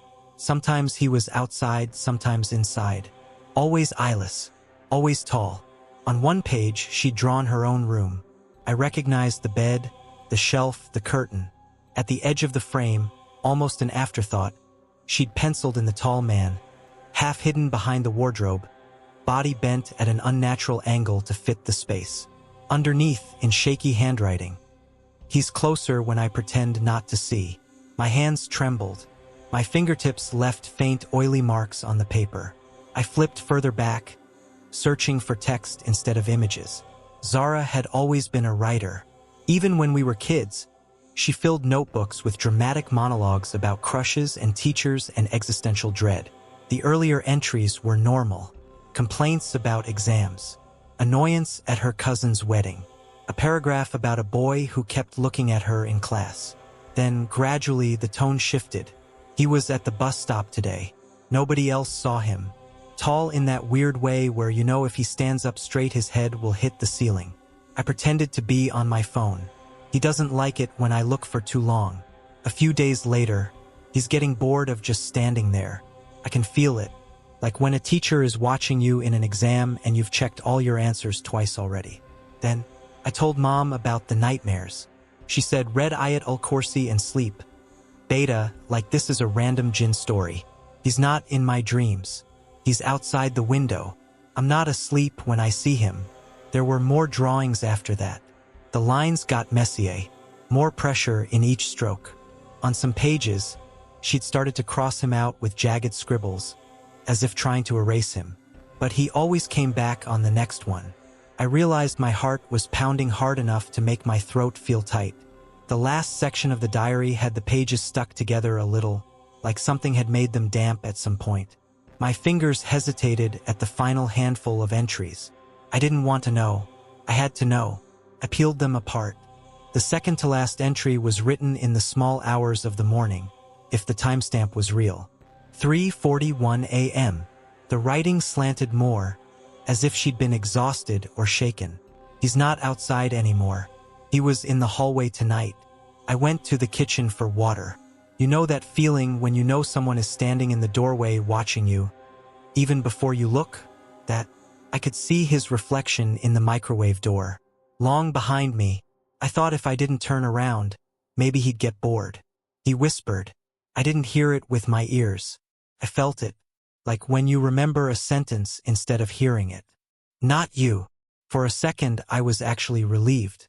Then he said, not yet. The last entry took up only half the page. The lines were lighter, almost hesitant. I asked him what he wants. He said, the ones who see me don't get to stay. They can for a while, but then they're just stuck between rooms. I asked him what that means.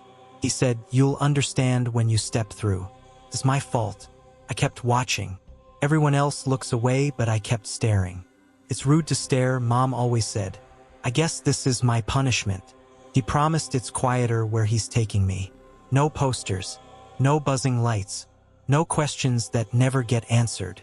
I think I'm too tired to stay here. So I said okay. I finally agreed to go with him. She'd drawn a small smiley face at the end. It looked wrong. Tilted. Off balance. I stared at those last lines until the words blurred. Finally agreed to go with him. The silence in her room pressed in on me. The tick of the watch on her dresser sounded like a hammer. Behind me, the house creaked. I spun around, heart leaping into my throat. Nothing. Just the doorway, the corridor beyond, the faint hum of the fridge in the kitchen downstairs. When I looked back at the diary, my own reflection in the vanity mirror caught my eye. For a split second, I saw someone standing behind me. Tall, thin, hatless, faceless, eyeless. Just a vertical shadow stretching from the ceiling down, almost touching my shoulder. I whipped around again, pulse thudding in my ears. The doorway was empty. The corridor was empty. Hina, Auntie's voice floated weakly up the stairs. You okay, Beta? I swallowed, my throat dry. Yeah, I called back. Just going through her books. My voice sounded too high, too bright. I shoved the diary into my backpack. I don't even remember deciding to keep it. My body just did it. Zip, then out the door, smile plastered on. Lying through my teeth about donating some of Zara's old storybooks to the local school. Auntie was too exhausted to check. The presents didn't start immediately. That night, I lay in my own bed, the diary on my desk across the room. My room smelled like nail polish and fabric softener. The city hummed outside my window. Cars, dogs, somebody playing music too loud. I stayed awake staring at the backpack. Nothing happened. No whispers. No tall shapes. I started to think I was being dramatic. That trauma and grief and reading her words had tangled together into a temporary hallucination. Then it began. The first time it was just a feeling. You know that weight on the back of your neck when someone stands behind you? When you're at an ATM or in a queue and you don't have to turn around to know the person behind is too close. I was brushing my teeth before bed. Bathroom light flickering slightly. Foam in my mouth. I spat, rinsed, looked up at the mirror, and felt it. Not saw it.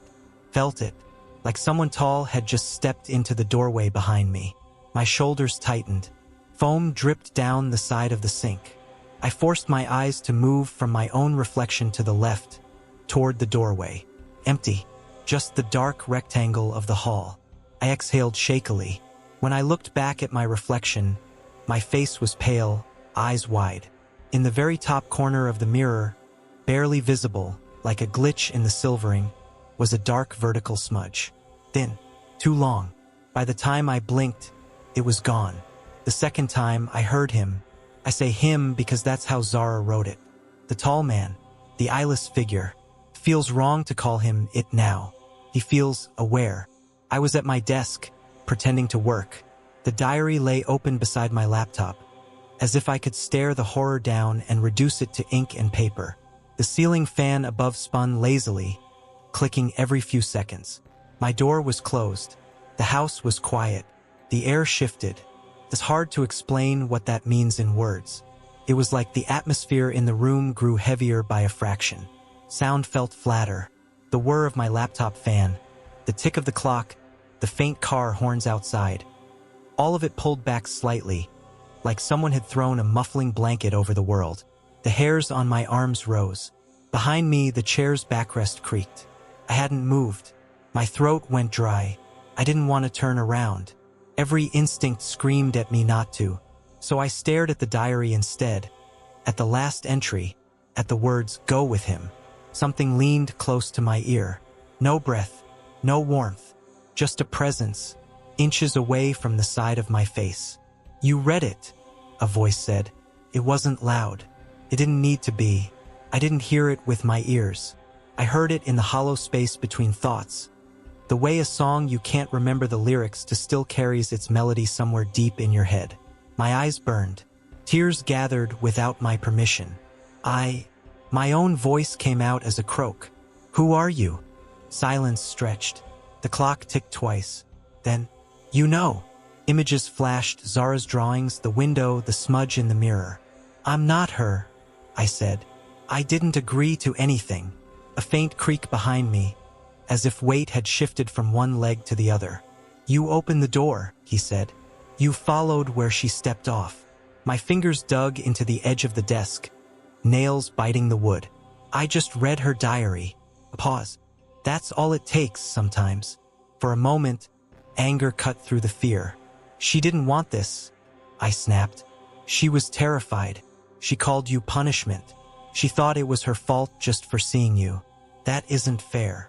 The presence behind me pulsed, like a cold, slow heartbeat against the back of my skull.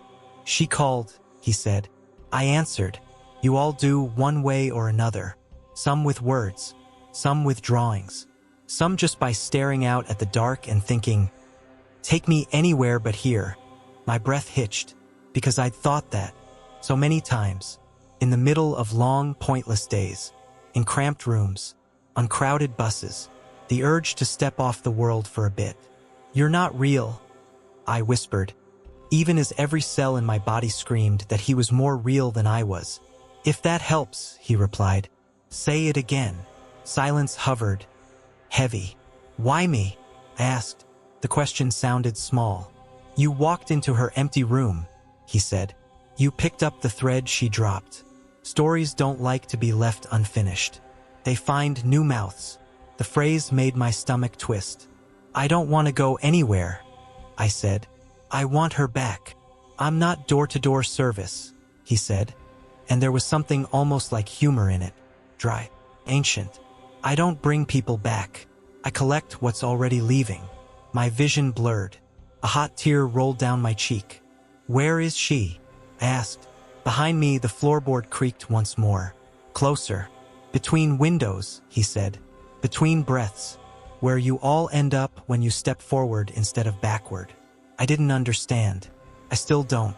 In the reflection of my laptop screen, faint in the black border around the video window, I thought I saw a long, thin shape standing directly behind my chair, bend forward slightly, as if peering at the diary over my shoulder. I squeezed my eyes shut. "Stop," I said. "Just stop. Leave me alone." A long pause. "When you stop reading," he said, "you close the book. When you stop walking, you sit. When you stop looking, you close your eyes." His voice thinned, like it was stretching further away. "But you opened the diary," he added. "You kept turning pages. You're already walking." The air shifted again, lighter. The hum of the city grew loud and ordinary. The fans clicked. My own breath crashed into my ears. I turned. The room was empty, just the chair, the walls, the door, my own shadow, small and plain, against the far wall. I slammed the diary shut. The elastic band snapped into place with a sharp sting. That was 3 nights ago. I haven't thrown it away. I've tried. I put it in a trash bag, took it to the dumpster behind the building, threw it in. The next morning, it was back on my desk, dry, unmarked. My rational mind says I'm sleepwalking, that I retrieved it without remembering, that grief and fear are chewing through my sense of reality. My gut says something else. Now, at night, when I lie in bed, I feel it. Not every second. But when the house is quiet and the headlights from the road sweep patterns on my ceiling, there's always a moment, right before sleep, when the air behind me changes. The mattress dips a fraction near my feet. The sense of being observed sharpens, like an invisible lens focusing. Sometimes I swear I feel fingers, not touching, but hovering a centimeter above my ankle, testing the distance, checking if I'm ready to go with him. 2. I haven't seen his face. There is no face to see, just absence. A shape in the places where light doesn't reach. But I've learned to recognize the way the room folds when he's here. The way thoughts slow, the way the future feels thinner, like the world is narrowing to a single step taken forward or back. I keep telling myself I won't agree, that I'll stay, that I'll live, that I'll do it for Zara, for Auntie, for myself. But some nights, when the weight of everything presses down, I catch myself thinking about her last entry, about quieter where he's taking me.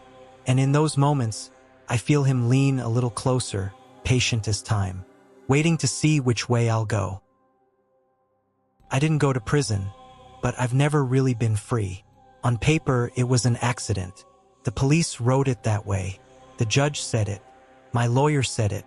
My parents repeated it in hushed, desperate tones, like if they said accident enough times, it would scrub the blood off the memory. But I know what I did. My name is Adil. I'm 31. I work nights at a tech support center, answering calls from people whose biggest emergencies are forgotten passwords and frozen screens. I go home to a small apartment with peeling paint and a balcony that looks out over a parking lot. My life is quiet, uneventful, except for the voice. Started 8 years after I killed him. His name was Cameron. We were 19, stupid in the way you're only stupid once, when you still believe nothing truly bad can happen to you. We both had bikes, cheap used ones we thought made us kings of the road. There's this stretch of highway just outside the city, long and mostly empty at night.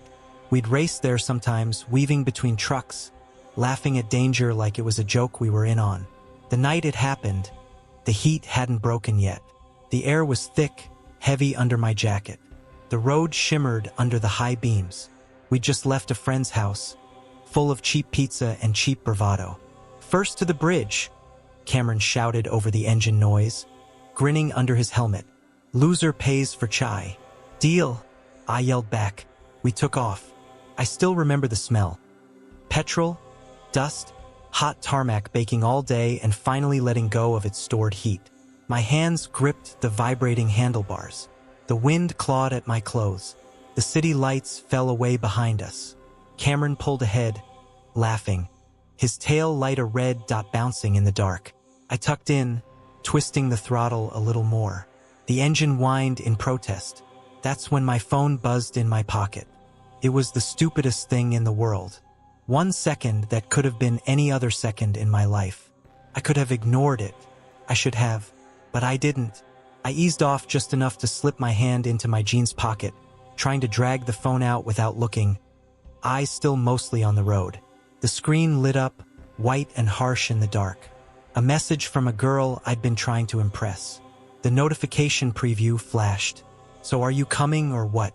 I glanced down, just for a heartbeat, just long enough to read it. When I looked up, there was a truck. It was merging from a side road without a signal, bulky and dark. Cameron was already swerving, his bike fishtailing slightly. I jerked my handlebars, the world spinning in a blur of lights and metal. For a moment, it seemed like we were going to make it.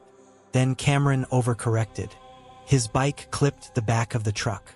The sound it made was small and sickening. A crunch of metal on metal, like someone stepping on an insect. His rear wheel lifted, his body thrown sideways. He hit the road in front of me. Time didn't slow like people say it does. It snapped. One frame, his body tumbling. Next frame, my hands trying to brake. Next, my front wheel slamming into his helmet with a jolt that shook my teeth. Then I was skidding. Tarmac shredded my jeans, my skin. Sparks flew, bright and brief. When everything stopped, the world felt oddly quiet. The truck kept going, oblivious. I lay there, chest heaving, the sharp stink of burnt rubber and petrol clawing my throat. My ears rang. My legs screamed. Cameron lay a few meters away. His helmet had rolled off. His head was twisted at an angle that meant nothing good. One arm was flung out, fingers crooked. His eyes were open, staring at the sodium orange sky. I crawled to him, palms scraping the road. My body felt distant, like I was piloting it from somewhere far away. Cameron, I choked. Bro. Hey, get up. His chest rose once, shuddering. Blood bubbled from his mouth in a thin line. He looked at me. There was recognition there, and something else. Hurt, confusion, a flicker of accusation. You didn't stop, he whispered. His voice sounded like it was underwater. I did, I stammered. I tried. It was the truck. It came out of nowhere. His lips moved again, but I didn't hear the next words. Sirens wailed somewhere in the distance. Headlights washed over us as a car screeched to a halt. People shouted. Someone grabbed my shoulder. Someone else shouted to call an ambulance. They said he died in the ambulance. They checked my phone. They saw the message, the time. They saw the open chat when it fell out of my cracked screen. They built their report. Driver distracted. Extreme regret. No intent. An accident, the officer said, not unkindly. A tragic accident. Cameron's mother screamed at me at the funeral. Said I'd killed her son. She was right. His father refused to look at me. I didn't blame him. I told everyone the same thing anyway. It was an accident. I'm sorry. It was an accident. Eventually, people stopped saying his name around me. Years passed. The scar on my thigh faded. I sold the bike. I stopped riding altogether. I went to therapy for a while, quit when it started to dig too close to the part of me that secretly agreed with Cameron's mother. I thought time had done its job, blurred the edges, pushed it down.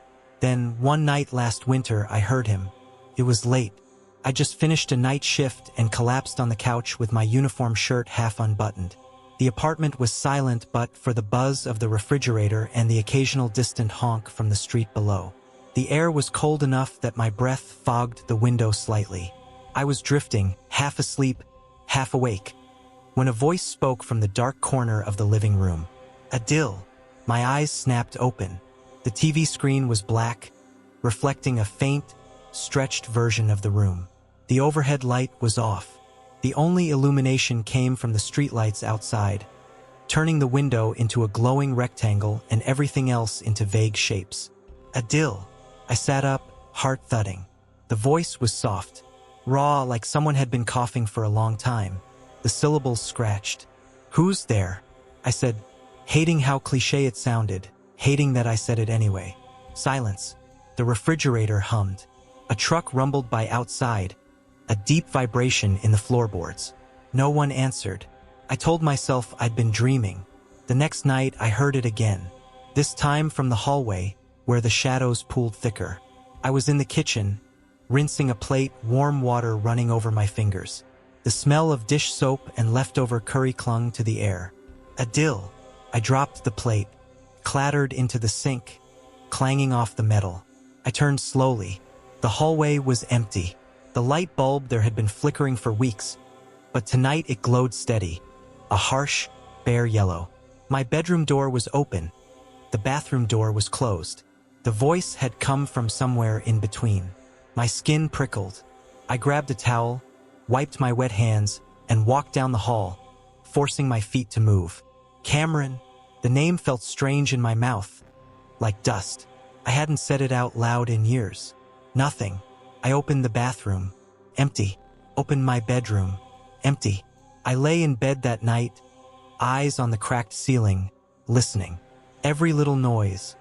The creak of the settling building, the neighbor's TV, the whoosh of a car, made my muscles tense.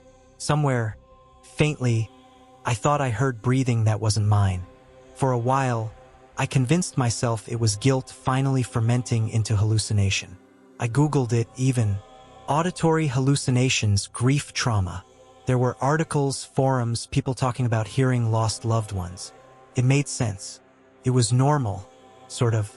But then the objects started moving. It was small things at first.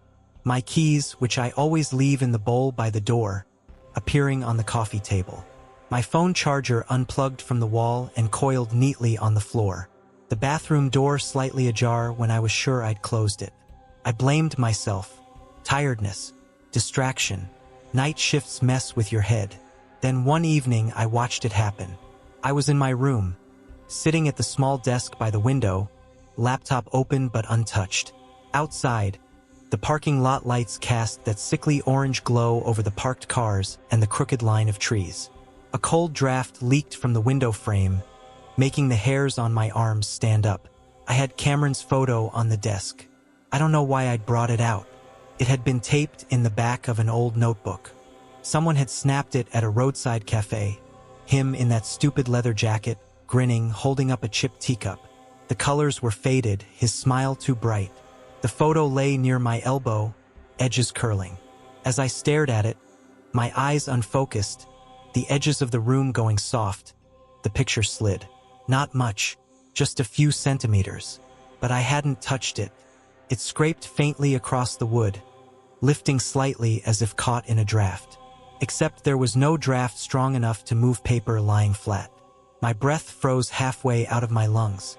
The photo tilted, turned 90 degrees, then settled again. Cameron's face now pointed toward the door. My tongue felt thick. "Stop it," I whispered. No answer. The lights flickered. My room plunged into darkness, then came back. Once, twice, like someone was flipping the switch in the hall. Adil.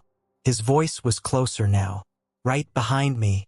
I turned, chair legs screeching against the floor. Empty. The doorway yawned open. The hall beyond was a tunnel of dim yellow light. At the far end, my living room was a black square. I was shaking now. "Okay," I said out loud, to the empty room, to myself. "This is in my head. You're tired. You looked down." The words cut clean through my denial. My throat closed. "I didn't mean to," I said, pathetic, talking to the air. "It was a second. I didn't see the truck." It was. Liar.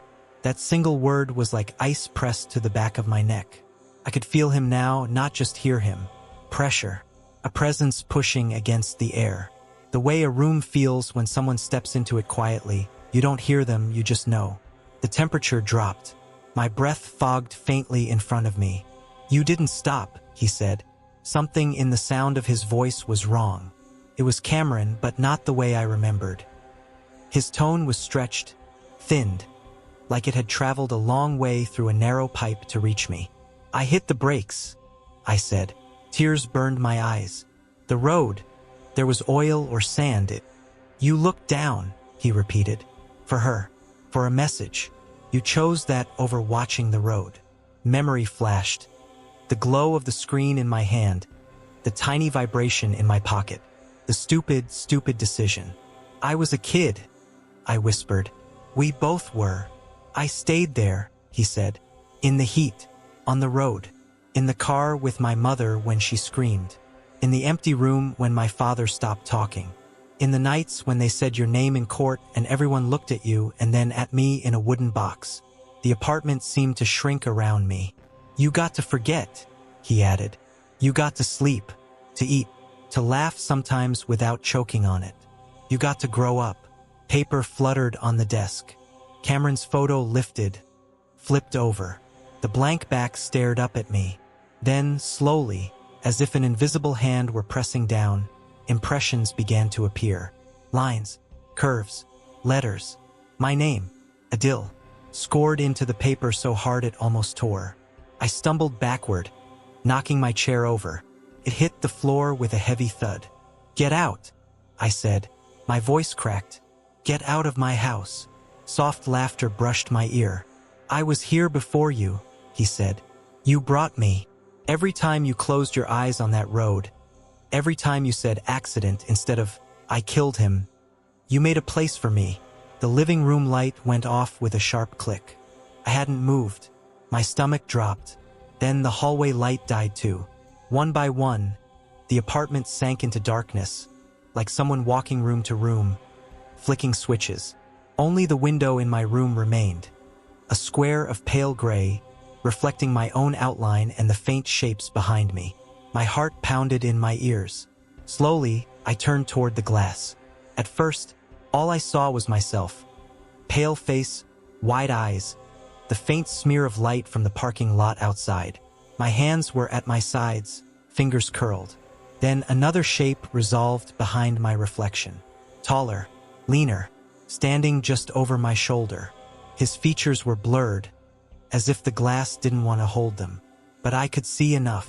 Messed hair, dark hollows where eyes should be, the hint of a split in his lip where I'd seen blood once. And he was smiling. Not the way he used to, with that big, goofy grin. The smile was wrong. Slow, tight, too many teeth. It stretched across his face like a wound pulled open. His hand, gray, translucent, hovered inches from my throat in the reflection. My actual neck felt cold. "You hear me now," he murmured. His reflection's mouth moved. The sound came from everywhere. "Good. I was afraid you'd talk yourself out of it again." "I'm sorry," I said. The words tore out of me. "I'm sorry, Cameron. I'm so sorry."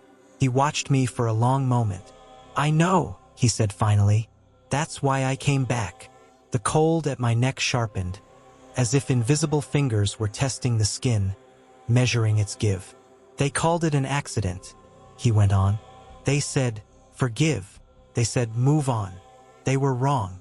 I pressed my back against the wall, fists clenched, nails digging into my palms. "What do you want?" I asked. His smile widened, just a fraction. "Balance," he said. "You had 8 extra years. That's generous."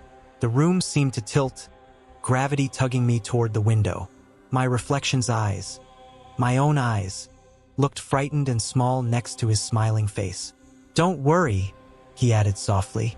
"I won't make it an accident." The light outside flickered as a car's headlights swept the lot. For a heartbeat, the reflection broke into a smear of white and shadow. When it settled again, his hand in the glass had moved. It was resting on my shoulder now. And even though there was nothing there in the room when I reached up, just empty air and my own shaking fingers, my skin burned cold where his touch should have been. I'm talking to you now because I don't know how much longer I'll be able to pretend this is in my head. The objects still move. The lights still die. His voice still finds me in the spaces between thoughts. And every night, when the window turns dark enough to become a mirror, he's there. Closer. Always smiling.